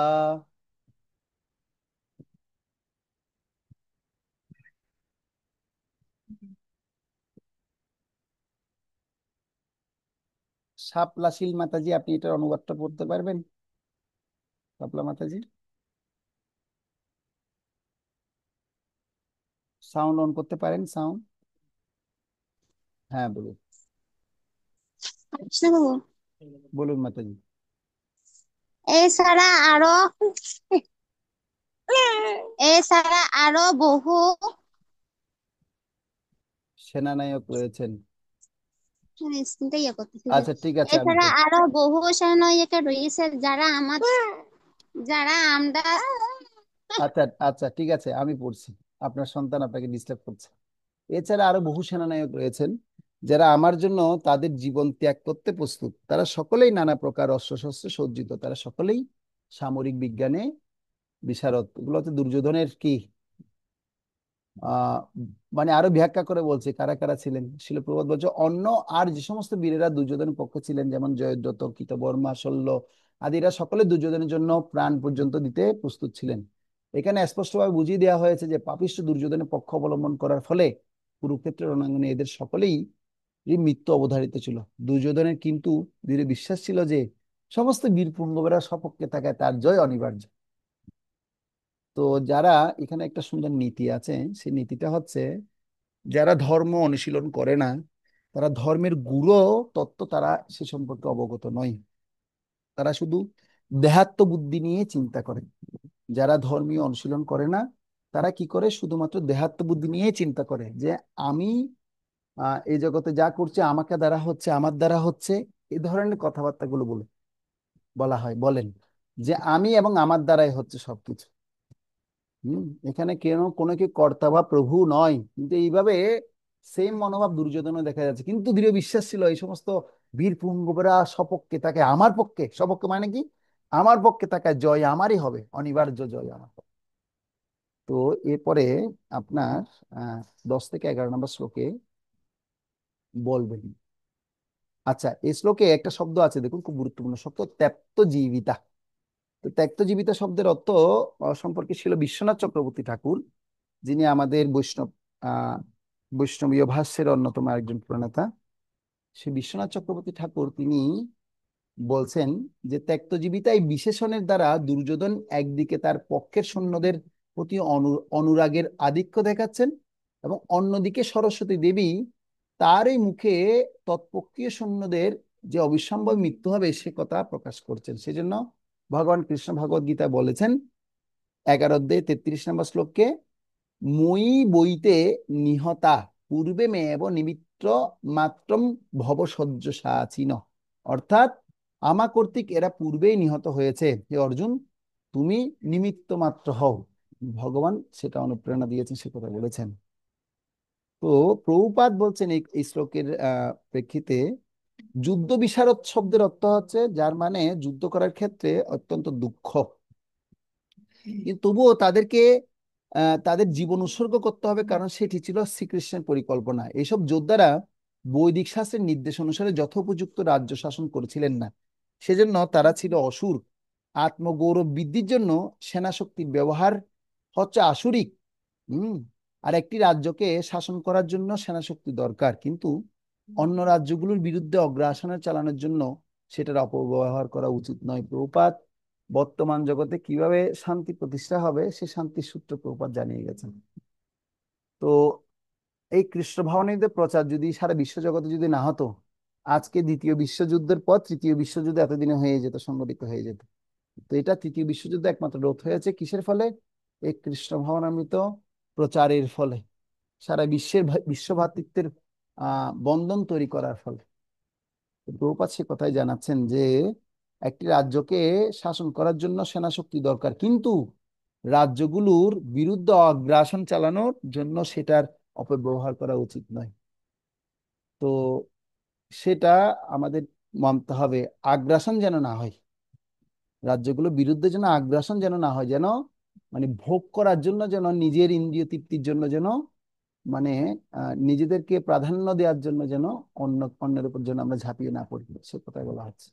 তো 10 নম্বর এবং 11 নম্বর শ্লোকে আমরা এখন দেখব, এখানে আরো কথা কিছু বলবে। 10-11 নম্বর শ্লোক কি বলবে, যে শঙ্কা হতে পারে যে উভয় পক্ষেরই সৈন্য যখন শৌর্য বীর্য সমান, তবে তোমারই জয় অবিধারিত কি রূপে?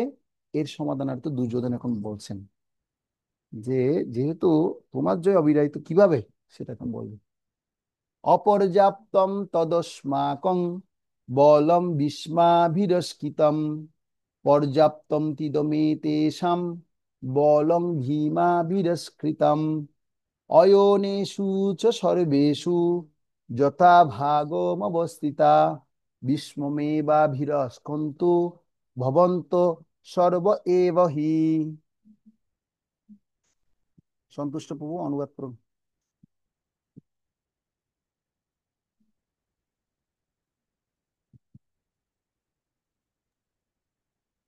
হরে কৃষ্ণ। অনুবাদ: আমাদের সৈন্যবল অপরিমিত এবং আমরা পিতামহ ভীষ্মের দ্বারা পূর্ণরূপে সুরক্ষিত, কিন্তু ভীমের দ্বারা সতর্কভাবে সুরক্ষিত পাণ্ডবদের শক্তি সীমিত। এখন আপনারা হ্যাঁ, বলুন। আপনারা সকলে সেনাব্যূহের প্রবেশপথে নিজ নিজ গুরুত্বপূর্ণ স্থানে স্থিত হয়ে পিতামহ ভীষ্মকে সর্বোচ্চভাবে সাহায্য প্রদান করুন।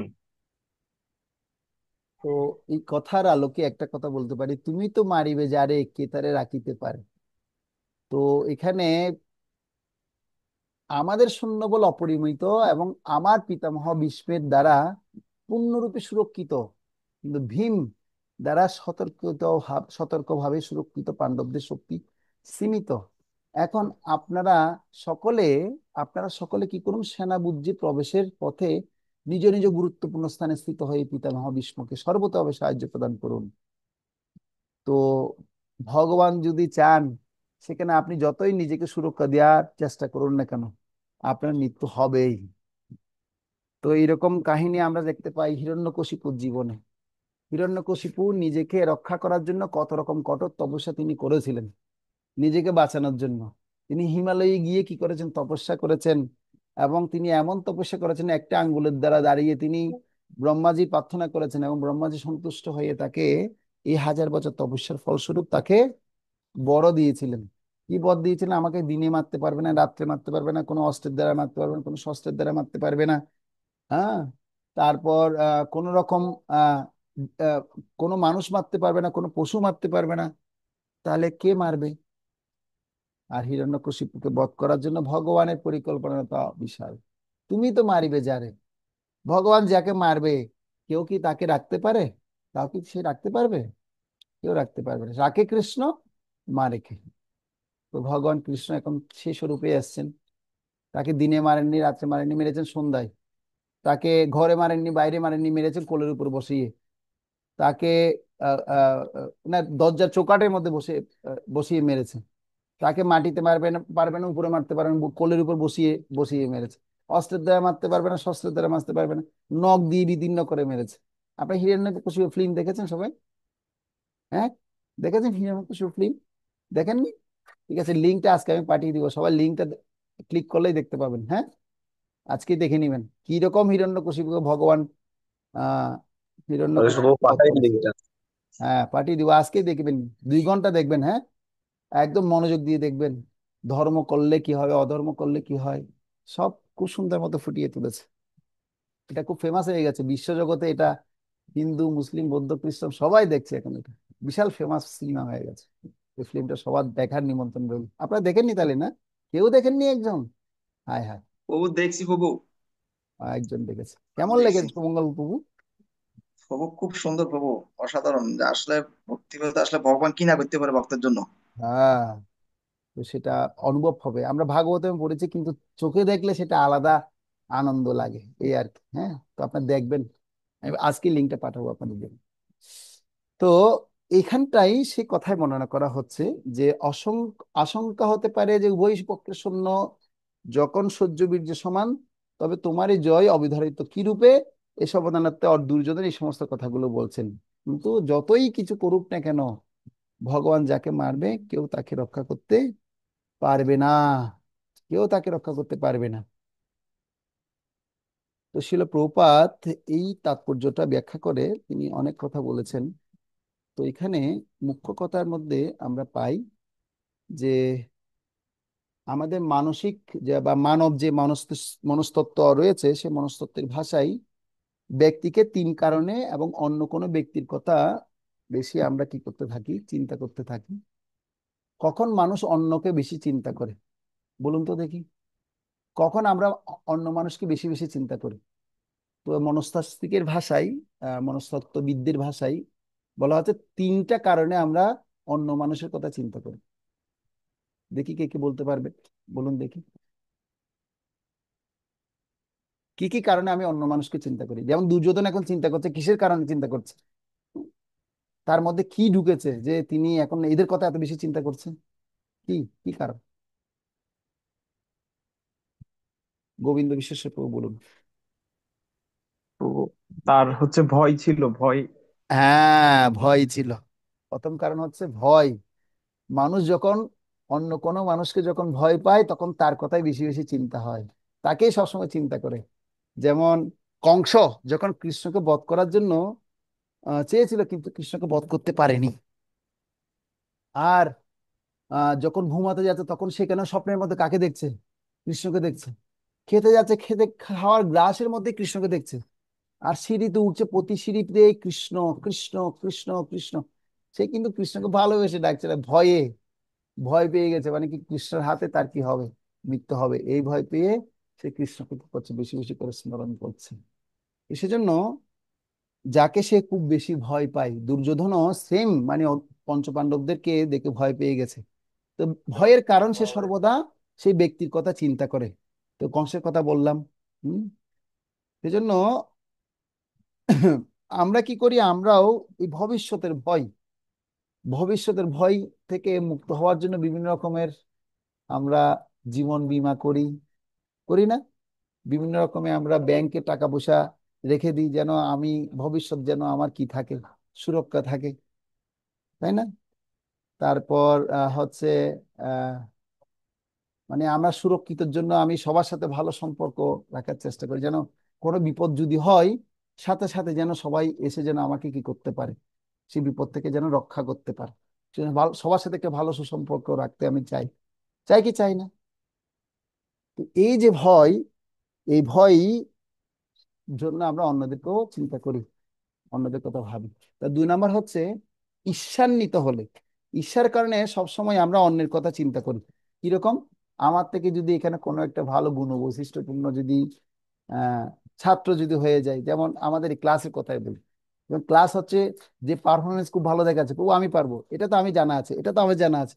অনেকে হয়তো দেখি ঈর্ষান্বিত হতে পারে, আরে বাবা এই প্রভুটা পারে, আমি পারি না। হয় কি হয় না? তো কিসের কারণে হয়? ঈর্ষার কারণে অন্যের জন্য চিন্তা হয়, ঈর্ষার কারণে অন্যের জন্য চিন্তা হতে থাকে। তো যেমন ঈর্ষাবশত কোনো ছাত্র অন্য ছাত্রের চিন্তা করে, ঈর্ষাবশত আমরা প্রতিবেশীর কিভাবে ক্ষতি করা যায় সেই কথাও সবসময় চিন্তা করি। কিন্তু আমরা কৃষ্ণ ভক্ত, তো কৃষ্ণ ভক্তদের অবশ্য সেটা হয় না। কিন্তু দেখি আমাদের কৃষ্ণ ভক্তদের প্রচারের ক্ষেত্রে দেখি যারা পরিপক্ক প্রচারক নয়, এক ভক্তের প্রচার দেখে আরেক ভক্তের ঈর্ষা। আরে এত বেশি ভক্ত বানাচ্ছে কিভাবে, আর আমি তো কিছু করতে পারছি না। হয় কি হয় না? হয়। আরে এই প্রভুর ভয়েসে এত স্টুডেন্ট, আমার ভয়েসে মাত্র 2-4 জন, তার কথা শুধু চিন্তা করতে করতে শেষ। তার মানে আমরা কিসের জন্য চিন্তা করি? অন্যের ঈর্ষা, অন্যের প্রতি, অন্যকে ঈর্ষান্বিত দেখে ঈর্ষান্বিত ভাবের জন্য তার কথা চিন্তা করি। এবার সবচেয়ে এবার বড় বিষয় হচ্ছে আরেকটা, যেটা সবচেয়ে গুরুত্বপূর্ণ বিষয়, যেটা কৃষ্ণ ভাবনাময় ভক্তদের জন্য খুব গুরুত্বপূর্ণ, সেটা হচ্ছে শুদ্ধ প্রেম। যাকে আমি সবচেয়ে ভালোবাসি তার কথাই আমি সবসময় চিন্তা করি। মা সন্তানের কথা সবসময় ভাবেন, সবসময় চিন্তা করেন। মা রান্না করতে গেলেও রান্নার চামচ যতবার অন্যের মধ্যে ঘুরাবেন, অন্যের হাঁড়িতে ঘুরাবেন, আবার চোখ থাকবে ওদিকে ছেলে কি করছে সেটার দিকে। হয় কি হয় না? হয় কি, হ্যাঁ রে আমার ছেলেটা কোন দিক দিয়ে যাচ্ছে কেন, কেন? এটা হচ্ছে ভালোবাসার বহিঃপ্রকাশ। ঠিক তেমনি যারা ভগবত ভক্ত, কৃষ্ণ ভক্ত, ভগবানের ভক্ত, তারা সবসময় কার চিন্তা করে? কৃষ্ণের চিন্তা করে।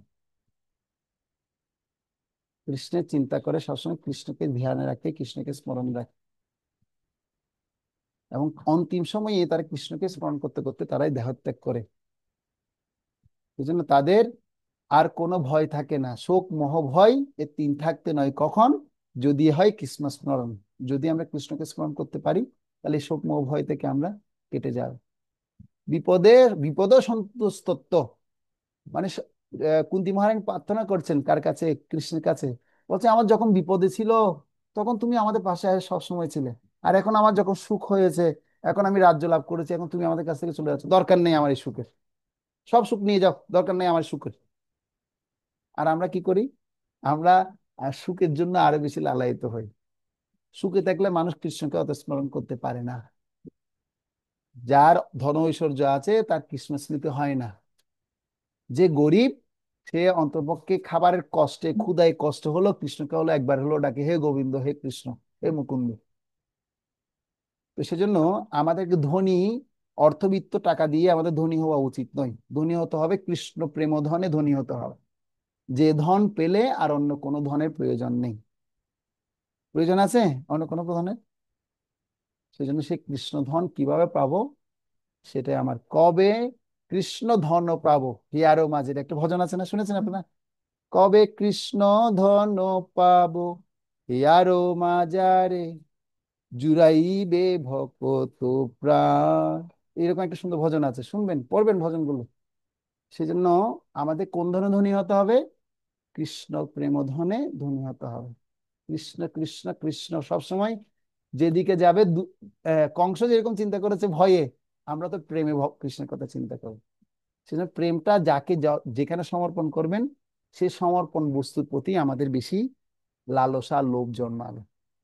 যেখানে যত বেশি সমর্পণ, সেই সমর্পণ বস্তুর প্রতি অত বেশি আকর্ষণ। যার সমর্পণ যেখানে যত বেশি, তার আকর্ষণ সেখানে তত বেশি। যেমন কেউ যদি চাকরিজীবী হয়, চাকরির প্রতি যদি অনেক বেশি ধ্যান দেয়, সে চাকরির কথা চিন্তা করবে। কারণ তার চাকরিটা হচ্ছে তার সবচেয়ে মানে কি, তার পুরো দেহকে চালানোর বস্তু। কিন্তু কৃষ্ণ চাইলে তো চাকরি আজকেও চলে যেতে পারে, চাই না? পারে না? কিন্তু সেজন্য কৃষ্ণকে যদি কেউ স্মরণ করে, তাহলে তার তার জন্য আর অন্য কোনো কিছুই কি নেই। তুমি তো রাখিবে যারে কেরা কেথারে মারিতে পারে। এটা হচ্ছে এই শ্লোকের মূল বক্তব্য। সেজন্য আমরা কৃষ্ণের ভয়ে ভীত হব, কৃষ্ণ চিন্তায় মগ্ন হব, কৃষ্ণ প্রেমে মগ্ন হব, এবং কৃষ্ণ থেকে ঈর্ষান্বিত হয়ে যেন দূরে দূরে না থাকি। হতে পারে কৃষ্ণের জন্য ঈর্ষা করতে পারি, কৃষ্ণ তুমি এত সুন্দর হলে কিভাবে, তোমার মতো রূপটা একটু যদি আমি একটু পেতাম তাহলে তো আরো বেশি ভালো হতো। এরকম ভাবে ঈর্ষা করতে পারি কৃষ্ণের কাছে, তাও কৃষ্ণের সমান হবে। যেমন জাগতিক ভাবে আমরা এভাবে ঈর্ষান্বিত হয়ে অন্যের কথা চিন্তা করি, অন্যের ভয়ে ভীত হয়ে আমরা তার কথা চিন্তা করি সবসময়। আর হচ্ছে শুদ্ধ প্রেম জনিত কারণে আমরা অন্যের কথা চিন্তা করি। তো সেজন্য দুর্যোধন বারবার ভীমের কথা বলছে, কারণ ভীমকে সে কি পেত, সব সময় ভয় পেত। আরে বাবা, ভীষ্মাকন্ত ভীম, এই ভীম তো সে ছোটবেলায় আমি ওকে মারতে চেয়েছি কিন্তু মারতে পারিনি। আর তাকে মারতে গিয়ে দেখি তার বল দেখি আমার থেকে বেশি বলশালী হয়ে গেছে। 10,000 হাতির বল হয়ে চলে আসছে তার গায়ের মধ্যে। বাবা, সেজন্য ভীমের প্রতি শৈশব থেকে ঈর্ষাপরায়ণ ছিল। হম। জন্ম, বয়স, অস্ত্র ইত্যাদি নানা দিক থেকে দুর্যোধন ছিল ভীমের থেকে সমকক্ষ। তাই সে স্বভাবতই ভীমের প্রতি ঈর্ষাপরায়ণ ছিল।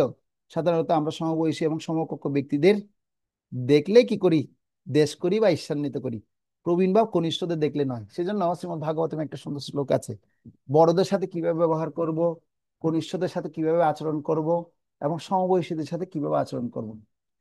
শ্রীমদ্ ভাগবতম একটা শ্লোক আছে, সেই শ্লোকটা এখন আমার মনে পড়লো, যে গুণাধিকাত মুদম লিপসেত অনুক্রোশনম গুণাধমাত মৈত্রীম করুণাম অনিচেত ন তাপো অবিভূয়তে। আমার থেকে যদি অধিক গুণসম্পন্ন ব্যক্তিকে যদি দেখি, দেখলে কি হয়, ঈর্ষা লাগে না আমাদের? আমার সমবয়সী যারা আছে বা আমার থেকে অনেক গুণসম্পন্ন দেখলে ঈর্ষা লাগে। আরে বাবা, কৃষ্ণমানিতে আসছে অল্প দিন কিন্তু কত উন্নতি করে ফেলেছে দেখো, কত শ্লোক মুখস্থ, কত শাস্ত্র জ্ঞান জানে। কিন্তু ভাগবতের ভাষায় বলছে, আমার থেকে অধিক গুণসম্পন্ন ব্যক্তি যদি দেখি, তাকে দেখে আমার কি করা উচিত? গুণাধিকার মুদম লিপসেত, তাকে প্রণাম করা উচিত। তাকে প্রণাম করতে বলছে, তাকে মানে মনে মনে ভালোবাসতে বলছে, আদর করতে বলছে, প্রণাম করতে বলছে। প্রণম্য, তুমি আমার প্রণম্য। তারপর বলছে গুণাধিকার মুদম লিপসেত অনুক্রোশনাম গুণাধমাত, যিনি আমার থেকে কম গুণসম্পন্ন অধম ব্যক্তি, তার প্রতি দেখলে আমরা কি করে অবজ্ঞা করি, দেখ কিছু জানে না, কোয়ালিটি নেই, কিছু নেই। হ্যাঁ, ও কি আমার মতো ভালো জব করতে পারে? দেখো জব করছে, ঘুমাচ্ছে, এসে করি। তার প্রতি আমরা কি হই, অবজ্ঞা সূচক আচরণ করি, কিন্তু তাই না। তো তার প্রতি আমার স্নেহ পরবশ হয়ে কি করা উচিত, যিনি আমার থেকে কম গুণসম্পন্ন, হ্যাঁ, তার প্রতি আমার এমন ভাবে ভালোবাসা উৎপন্ন করতে হবে, সে যেন বুঝতে না পারে যে আমি তাকে তাকে কি করছি, ঈর্ষান্বিত করছি। আর যিনি সমবয়সী, আর সমবয়সীদের সাথে তো বেশি ঘটাঘটি হয়, সমবয়সীদের সাথে বেশি ঘটাঘটি হয়, তাকে আমরা মানতে চাই না, তার কোনো কথাই মানতে চাই না, সিদ্ধান্ত মানতে চাই না। কিন্তু তার সাথে মৈত্রী স্থাপন করা উচিত, বন্ধু নয়, মৈত্রী স্থাপন করা উচিত। এমন ভাবে মৈত্রী স্থাপন করতে হবে, সে আমার সুখে দুঃখে মৃত্যু পর্যন্ত সে যেন সবসময় আমার সাথে থাকে। সেই জন্য বলা হচ্ছে গুণাধিকার মুদম লিপসেত অনুক্রোশম গুণাধমান মৈত্রীম করুণাম অন্নিচেত ন তাপ অবভূয়তে। এই হচ্ছে নিয়ম, 3 স্তরের ব্যক্তিদের সাথে আমাদের সম্পর্ক তৈরি করা। অধিক গুণসম্পন্ন দেখলে আমি যেন আনন্দিত হই, কম গুণসম্পন্ন থাকলে তার প্রতি যেন করুণা পরবশতা আসে, করুণা যেন হৃদয়ে আসে। আর সমান বুদ্ধি যারা আছে তাদেরকে দেখলে যেন মৈত্রী স্থাপন করি, বন্ধুত্ব স্থাপন আমরা করি। ঠিক আছে? তো এখন আমরা এখানে ভীমের কথা শুনলাম। এই ভীমের চরিত্র কথা আমরা সবাই জানি। পাণ্ডবের দ্বিতীয় পুত্র হচ্ছে কি ভীম। আর যেহেতু ধর্মপরায়ণ যুধিষ্ঠিরকে লাভ করার পর পাণ্ডু কুন্তী দেবীকে বললেন একটি বলবান পুত্র আমার দরকার। এটা তো ধার্মিক পুত্র হয়েছে, এবার একটি শক্তিশালী পুত্র তুমি আমাকে দাও। আর শক্তি হচ্ছে বায়ু হচ্ছে সবচেয়ে শক্তিশালী। ভগবদ্গীতায় অর্জুন কৃষ্ণের কাছে প্রার্থনা করে বলছেন যে মন এত চঞ্চল, বায়ু থেকেও বেশি দুষ্কর, বেশি শক্তিশালী। সেজন্য বায়ুদেবের কাছে প্রার্থনা করেছেন কে? কুন্তী মহারানী। বায়ুদেব আমাকে একটা পুত্র দাও না, তোমার মতো শক্তিশালী। হ্যাঁ, তখন কি করেছেন? সেই বায়ুদেবকে প্রার্থনা করার পর সেই শক্তিশালী পুত্র কাকে পেয়েছেন? ভীমকে পেয়েছেন। এবং কুন্তির গর্ভে বায়ুর ওরসে ভীমের জন্ম হয়। আর ভীমের আকৃতি বিরাট এবং দেহের শক্তি অপরিমিত ছিল। তো দ্রোণ এবং বলরামের নিকট তিনি কি করেছিলেন? দ্রোণাচার্য এবং বলরামের কাছ থেকে তিনি অস্ত্র শিক্ষা লাভ করেছিলেন। বিশেষ করে বলরামের কাছ থেকে তিনি ভীম মানে গদাধারী, গদা তিনি শিখেছিলেন। হ্যাঁ। তো বাল্যকাল থেকে ধৃতরাষ্ট্রের পুত্র দুর্যোধনের সাথে তার কি ছিল? 100 ভাই সহ তারা সবাই একসাথে খেলাধুলা করতো, কিন্তু ভীমের সাথে অত্যাধিক শরীর শক্তির জন্য কেউ পেরে উঠতো না কৌরবরা। ক্রিয়াতে সবাই হেরে যেত, খেলাধুলায় সবাই হেরে যেত। সেজন্য এই ধৃতরাষ্ট্রের পুত্ররা তার প্রতি ঈর্ষান্বিত হয়ে উঠেছে। এত বড় মোটা পেটুক, হ্যাঁ, তিনি সবসময় কি করে মানে খায় আর এত বল তার, তার সাথে কেউ আমরা পেরে উঠি না, এত শক্তি তার। তো এখানে একটা সুন্দর শিক্ষা আছে, আমি একটা সুন্দর শিক্ষার কথা বলছি। তো ভীমকে বলা হয় কি জানেন? বিকোদর বলা হয়। কি বলা হয়? বিকোদর। বিকোদর শব্দের অর্থ হচ্ছে ভীমের পেটে একটা বিকোদর বায়ু রয়েছে। কি রয়েছে? বিকোদর বায়ু রয়েছে, যেটা খাবার দেওয়ার সাথে সাথে হজম হয়ে যায়। এ দিচ্ছেন এর সাথে সাথে হজম হয়ে যাবে সেই বায়ুটা। তো আমরা ঠিক তেমনি যে খাবার দাবার খাচ্ছি, আমরা খাওয়ার সাথে সাথে আমাদের খাবারগুলো হজম করার জন্য ভিতরে জঠার অগ্নি রয়েছে। কি রয়েছে? অগ্নি রয়েছে, অগ্নি। ভিতরে অগ্নিগুলো কাজ করে আমাদের এখানে। তো সেগুলো কিরকম জটার অগ্নি রয়েছে? সে অগ্নিগুলো এত বেশি মানে শক্তিশালী অগ্নি, খাবারকে দেওয়ার সাথে সাথে মুহূর্তের মধ্যে সমস্ত খাবারকে, যেরকম আপনারা দেখেছেন ধানকে চাল রূপান্তর করতে সেই মেশিন দেখেছেন, ধান থেকে চবলা যেভাবে ছিলকে নেয়, তুষে পরিণত করে দেখেছেন আপনারা? ঠিক তেমনি সমস্ত খাবারকে মুহূর্তের মধ্যে গলিয়ে সেটাকে কি করে নেয়, পুষ্টি উপাদান গুণে বিভিন্ন জায়গায় শরীরে ছিটিয়ে দেয়। সেটা কি করে? সেটা জঠর অগ্নি করে। তো এই জঠর অগ্নি আমাদের তো স্বাভাবিক অগ্নি, কিন্তু ভীমের কাছে যেটা ছিল সেটা হচ্ছে কি, বিকোদর বায়ু। সেজন্য ভীমের আরেক নাম হচ্ছে বিকোদর। বিকোদর মানে তার উদরের মধ্যে এরকম বিকবায়ু অবস্থান করছে, যার কারণে সে যাই খায় মুহূর্তের মধ্যে হজম হয়ে যায়। তো একবার অর্জুন জিজ্ঞাসা করছে, ভাই তুমি এত খাবার খাও কিভাবে? বলছে অর্জুন, কি বলছিস? সব অভ্যাস, অভ্যাস করতে করতে আমার এরকম হয়েছে। অভ্যাস কর, অভ্যাস কর, অভ্যাসে দেখবি তুমিও পারবে। তো সেটা কখন হয়েছে ঘটনা? তো একবার কি হয়েছে, রাত্রেবেলা যখন সবাই গুরুকুলে সমস্ত ছেলেরা সবাই ঘুমাচ্ছিল, তো ঘুমাতে ঘুমাতে কি তখন গিয়ে মানে দেখতে পাচ্ছি কি অর্জুন তিনি কোনো রকম ঘুম আসছে না। কেন ঘুম আসছে না? তার চিন্তা ভাবনায় শুধু আমার গুরুদেব বলেছে কিভাবে অস্ত্রকে আরো ভালো মতো প্রশিক্ষণ নেওয়া যায়। সে চাইছে সে অস্ত্রের মধ্যে ধনুর্ধর হবে, শ্রেষ্ঠ ধনুর্ধর কিভাবে হবে, এই চিন্তায় সে সে কি করতে পারছে না, সে ঘুমাতে পারছে না রাত্রে। সে রাত জেগে পুরাপুরি পুরাপুরি জেগে রয়েছে, শুধু কখন সে কি করবে, ধনুর্ধর হবে, ধনুর্ধর হবে। তো ঘুমাতে গিয়ে তখন দেখতে পাচ্ছি কি পাশের রন্ধনশালা থেকে খাবার দাবারের আওয়াজ শুনতে পাচ্ছে, চপ চপ চপ চপ করে আওয়াজ শোনা যাচ্ছে, বিভিন্ন রকম খাবারের আওয়াজ শোনা যাচ্ছে। আর সে আওয়াজ শুনে অর্জুন কি করেছে, ঘুম থেকে উঠে গিয়ে দেখতে দেখতে পাচ্ছে কি ওখানে ভিতর ভীম বসে বসে চপস চপস খাচ্ছে, আর সে খেতে খেতে সে খাওয়ার আওয়াজটা কার, সেটা ভীমের। আর ভীমের কাছে গিয়ে বলছে, দাদা তোমার কাছে তো আমার একটা প্রশ্ন আছে। দাদা তুমি এত খাও কিভাবে, দিনেও খাও রাত্রে খাও, আমি তো অত খেতে পারি না দাদা, কি তোমার এই গোপন সূত্রটা আমাকে একটু শোনাও, একটু বলো। তখন সে কথাটা বললো যেটা একটু আগে বললাম, হে অর্জুন, এটা তো কোনো কঠিন ব্যাপার নাই, অভ্যাস করলে তুমিও পারবে, অভ্যাস করো। আর অর্জুন সে কথা শুনে অভ্যাস করার কথা বলেছে।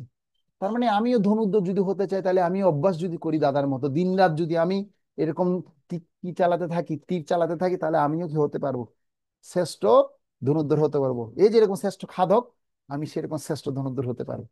এই কথা শুনে অর্জুন এবার দিনে রাতে সারা দিন রাত ঠিকই করছে, পরিশ্রম করে তীর নিক্ষেপ করা শুরু করেছে। এবং সে এভাবে তীর নিক্ষেপ করতে করতে একটা সময় এসে এমন এক্সপার্ট হয়ে গেছে, সে শ্রেষ্ঠ ধনুর্ধরে পরিণত হয়েছে। তো এটা কার অনুপ্রেরণা? এটা হচ্ছে ভীমের এই অনুপ্রেরণা। তো এই অনুপ্রেরণা আমরা বিভিন্ন ভাবে নিতে পারি। তো ভীম তো খেয়ে কি হয়েছে, বলবান হয়েছে। ঠিক আছে। হ্যাঁ প্রভু, আপনি ক্যামেরা অফ করতে পারেন, অসুবিধা নেই। তো ভীম তো খেয়ে সে কি হয়েছে, শ্রেষ্ঠ খাওয়ার মধ্যে আহ শ্রেষ্ঠত্ব অর্জন করেছে। অর্জুন তীর তীর চালানো অভ্যাস করেছে, শ্রেষ্ঠ ধনুর্ধর হয়েছে। তো আমরা তাহলে কি অনুশীলন করব, যেটা করার মাধ্যমে আমরা শ্রেষ্ঠত্ব লাভ করব? এটা হচ্ছে আমার ব্যক্তিগত অনুশীলন। কেউ যদি অধিক স্তোত্র অনুশীলন করে, সে অনেক শ্লোক শিখতে পারবে। কেউ যদি শ্রীমদ্ ভাগবতম একবার, দুইবার, চারবার, পাঁচবার, 10বার, 1000বার পরে যদি পড়ে আয়ত্ত করতে পারে আর রপ্ত করতে পারে, তাহলে সে সেরকম শ্রীমদ্ ভাগবত বক্তা হতে পারবে, ভাগবতম আস্বাদন করতে পারবে। কেউ যদি ভগবত গীতার অমৃত জ্ঞান যদি সে কেউ যদি এরকম বারবার অনুশীলন করে, সেরকম কি করতে পারবে, সে ভগবত গীতাকে হৃদয়ঙ্গম করতে পারবে। তো কঠিন কোনো কাজ নয়। তো ভীমের চরিত্রের কথা এখানে আমরা শুনতে পেলাম। তো ভীমও এরকম অনুশীলন করেছিলেন বিদায় তিনি এরকম শ্রেষ্ঠ গদাধর হয়েছিলেন, শ্রেষ্ঠ আহ ভোজন রসিক হয়েছিলেন, বিকোদর হয়েছিলেন। ঠিক আছে। অর্জুন শ্রেষ্ঠ কি ধনুর্ধর হয়েছিলেন। তো আমরা আজকে তাহলে কত নম্বর শ্লোক পর্যন্ত পড়লাম? আমরা আজকে 11 নম্বর শ্লোক পর্যন্ত পড়লাম। তো আগামী ক্লাস থেকে আমরা 12 নম্বর শ্লোক থেকে অনুশীলন করব। ঠিক আছে। 11 নম্বর শ্লোক পর্যন্ত আমরা পড়লাম। আগের ক্লাস থেকে 12 নম্বর শ্লোক পর্যন্ত, 12 নম্বর শ্লোক থেকে আমরা ক্রমান্বয়ে অনুশীলন করব। আশা করছি আগামী 2 বা 3টা ক্লাসের মধ্যে আমাদের প্রথম অধ্যায় শেষ হবে, কারণ এখানে অনেকগুলো চরিত্র ভেঙে ভেঙে বর্ণনা করতে হচ্ছে, একটু সময় লাগছে, নাহলে আমরা শ্লোকে বাই শ্লোকে চলে যেতে পারতাম। ধন্যবাদ সকলকে। হরে কৃষ্ণ কৃষ্ণ কৃষ্ণ হরে হরে, হরে রাম রাম রাম হরে হরে। জয় শিল প্রপাত কি জয়, সব গৌর ভক্তবৃন্দ কি জয়। কারো কোনো প্রশ্ন যদি থাকে আপনারা করতে পারেন। প্রভুর প্রশ্ন হচ্ছে, ভীষ্মদেব তিনি ধর্মপক্ষে অনুশীলন করা সত্ত্বেও কেন তিনি অধর্মের মতো আচরণ করলেন? তিনি তো একজন মহাজন। তো প্রশ্নের আনসার হচ্ছে, তিনি তার বাবার কাছে প্রতিজ্ঞাবদ্ধ ছিল যে তিনি হস্তিনাপুরকে রক্ষা করবেন, তিনি কৌরব পক্ষকে কখনো পরিত্যাগ করবেন না। আসলে পাণ্ডবরাও ছিলেন কৌরব পক্ষ, তাদের কিন্তু আলাদা কোনো পক্ষ নেই। তো আলাদা আলাদা পক্ষ কারা করে দিয়েছে? আলাদা পক্ষ এই ধৃতরাষ্ট্র এসে করে দিয়েছে। নাহলে কিন্তু সবাই হচ্ছে কুরু বংশজাত। আর এই কুরু বংশকে রক্ষা করার জন্য, মানে এই কুরু বংশকে ধর্মীয় প্রতিষ্ঠা করার জন্য, সেটা দায়িত্বভার গ্রহণ করেছিলেন ভীষ্মদেব, তার পিতার কাছে সেটা প্রতিজ্ঞা রেখেছিলেন। এটা হচ্ছে প্রথম কারণ, যার কারণে তিনি অধর্মের পক্ষ থেকেও যেন তিনি কৌরব বংশের হয়ে যেন কুরুকে যেন রক্ষা করতে পারে, সেটার জন্য তিনি যুদ্ধ করেছিলেন। আর আরেকটা কারণ হচ্ছে, তিনি দ্রৌপদীর বস্ত্রহরণ যখন হয়েছিল, তখন তিনি মানে এইরকম লজ্জা অপমান দেখে তিনি তার ভিতরের মধ্যে তিনি সংগ্রাম করতে পারেন, তিনি নিজেকে আর সংগ্রাম, তার যে নীতি, সেই নীতি তিনি আর বুঝতে পারেন। একটা কথা হয়, মানুষ শখ খেলে কিরকম হয়, মানে অজ্ঞান হয়ে পড়ে যায়। ঠিক ঠিক অজ্ঞানের মতো মহাচ্ছন্ন হয়ে পড়ে গিয়েছিল কে? ভীষ্মদেব। তো সেটা কেন হয়েছে? সেটা হচ্ছে কি, দুর্যোধনের বিষয়ী ব্যক্তির সঙ্গ করার ফলে। ওই যে একটা কথা বলেছিলাম আপনাদের, বিষয়ীর অন্ন খেলে মলিন হয় মন, মলিন মনে নাহি কৃষ্ণের স্মরণ। তিনি চাইলে ইমিডিয়েট অ্যাকশন নিয়ে সবাইকে কি করতে পারতেন, ইমিডিয়েট অ্যাকশন নিয়ে সবাইকে ওইখানটা পরাস্ত করতে পারতেন, কিন্তু তিনি পারেননি, তিনি মোহিত হয়ে গিয়েছিলেন। বিষয়ে অন্যের কারণে মোহগ্রস্ত হওয়ার কারণে তিনি এই কাজটা করতে পারেন। এই দুটো কারণ ছিল প্রভু। হরে কৃষ্ণ। হরে কৃষ্ণ প্রভু। একটা হচ্ছে মনে করেন সঙ্গ, আর একটা বিষয়টা বলছিলেন। হ্যাঁ, একটা হচ্ছে সঙ্গ, যে এরকম সঙ্গ করবেন সেরকম চেতনা তৈরি হবে। যেমন আমি একটা উদাহরণ দিচ্ছি আপনাদেরকে। একবার কি হয়েছিল, আহ, মানে দুইজন বন্ধু ছিল। একজন বন্ধু হচ্ছে মাছ বিক্রেতা, আর একজন হচ্ছে ফুল বিক্রেতা। ফুলওয়ালি আর হচ্ছে মাছওয়ালি। তো এরা খুব ঘনিষ্ঠ বন্ধু। আর মাছওয়ালি সে কি করেছে, তার ফুলওয়ালির বাড়িতে যখন নিমন্ত্রণ পেত, সে তখন নিমন্ত্রণ পেয়ে ওখানে গিয়ে খাওয়া দাওয়া করতে খুব ভালো আনন্দ তার লাগতো। আর ফুলওয়ালি তখন মাছওয়ালিকে বলতো, তুমি আজকে আমার বাড়িতে থেকে যাও তো। তখন মাছওয়ালি চিন্তা করছে, এত রিকোয়েস্ট করছে, ঠিক আছে থেকেই যাও। আর তার ফুলওয়ালি ঘরের মধ্যে কিসের সুগন্ধ বেরোবে, চারিদিক দিয়ে শুধু ফুলের গন্ধ আর ফুলের গন্ধ। আর মাছওয়ালিশ কিন্তু সেটা মানে কি হচ্ছে না, ভালো লাগছে না। তখন ঘুমাতে দিয়েছে। এখন যে ঘরে ঘুমাতে দিয়েছে সেখানে রজনীগন্ধা, গোলাপ ফুল, জুঁই ফুল, বিভিন্ন রকম ফুলের গন্ধে পুরো ঘরটা মুহুর্মুহু হয়ে গেছে। আর মাছওয়ালি সেই ঘরের মধ্যে ঘুমাতে গিয়েছে। ঘুমাতে গিয়ে সে কোনো রকমের ঘুম তার আসছে না। কেন? সে তো মাছের ঘরের মধ্যে ঘুমায়, শুটকির ঘরের মধ্যে সে ঘুমিয়ে থাকে। আর তার সঙ্গটা হচ্ছে সবসময় মাছ নিয়ে সঙ্গ তার। দুর্গন্ধের মধ্যে তার তার মানে স্বভাব, দুর্গন্ধটা তার ভালো লাগে। আর সে তখন সেখানে কি করছে, সেখান থেকে রাত্রেবেলায় সে ঘর থেকে পালিয়ে চলে আসছে। এর পরের দিন তখন ফুলালি জিজ্ঞেস করলো, কি রে বাবা, তোমাকে আমার ঘরে রাখতে দিলাম, তুমি রাত্রেবেলা আমাকে না বলে না কয়ে চলে আসছো। বলছে, বন্ধু তুমি কিছু মনে করো না, আসলে তোমার ঘরে ফুলের এত গন্ধ, এগুলো আমার সহ্য হচ্ছে না, আমার মানে বিরক্তি লাগছে, সেজন্য আমি ওখান থেকে কি করলাম, চলে আসলাম। বলছো, ও আচ্ছা, তোমার কি ফুলের গন্ধ ভালো লাগে না? বলছে, না, আরে আসলে আমি সব সময় থাকি মাছের সাথে, মাছে আমার জীবন ধন, মাছে আমার প্রাণ। তো এইভাবে করে আমি কি করে আমার জীবন কি ওখানে, আমি কি আর ওখানে ঘুমাতে পারি? তো ব্যাপারটা হয়েছে প্রভু তাই। তো দুর্যোধনের বক্তব্য শুনতে শুনতে, দুর্যোধনের শাসন শুনতে শুনতে ভীষ্মদেবের চেতনা কি হয়ে গেছে, দূষিত হয়ে গেছে ওই মুহূর্তের জন্য। কিন্তু ধর্মনীতি থেকে তিনি কিন্তু কি হননি, তিনি পথভ্রষ্ট হননি।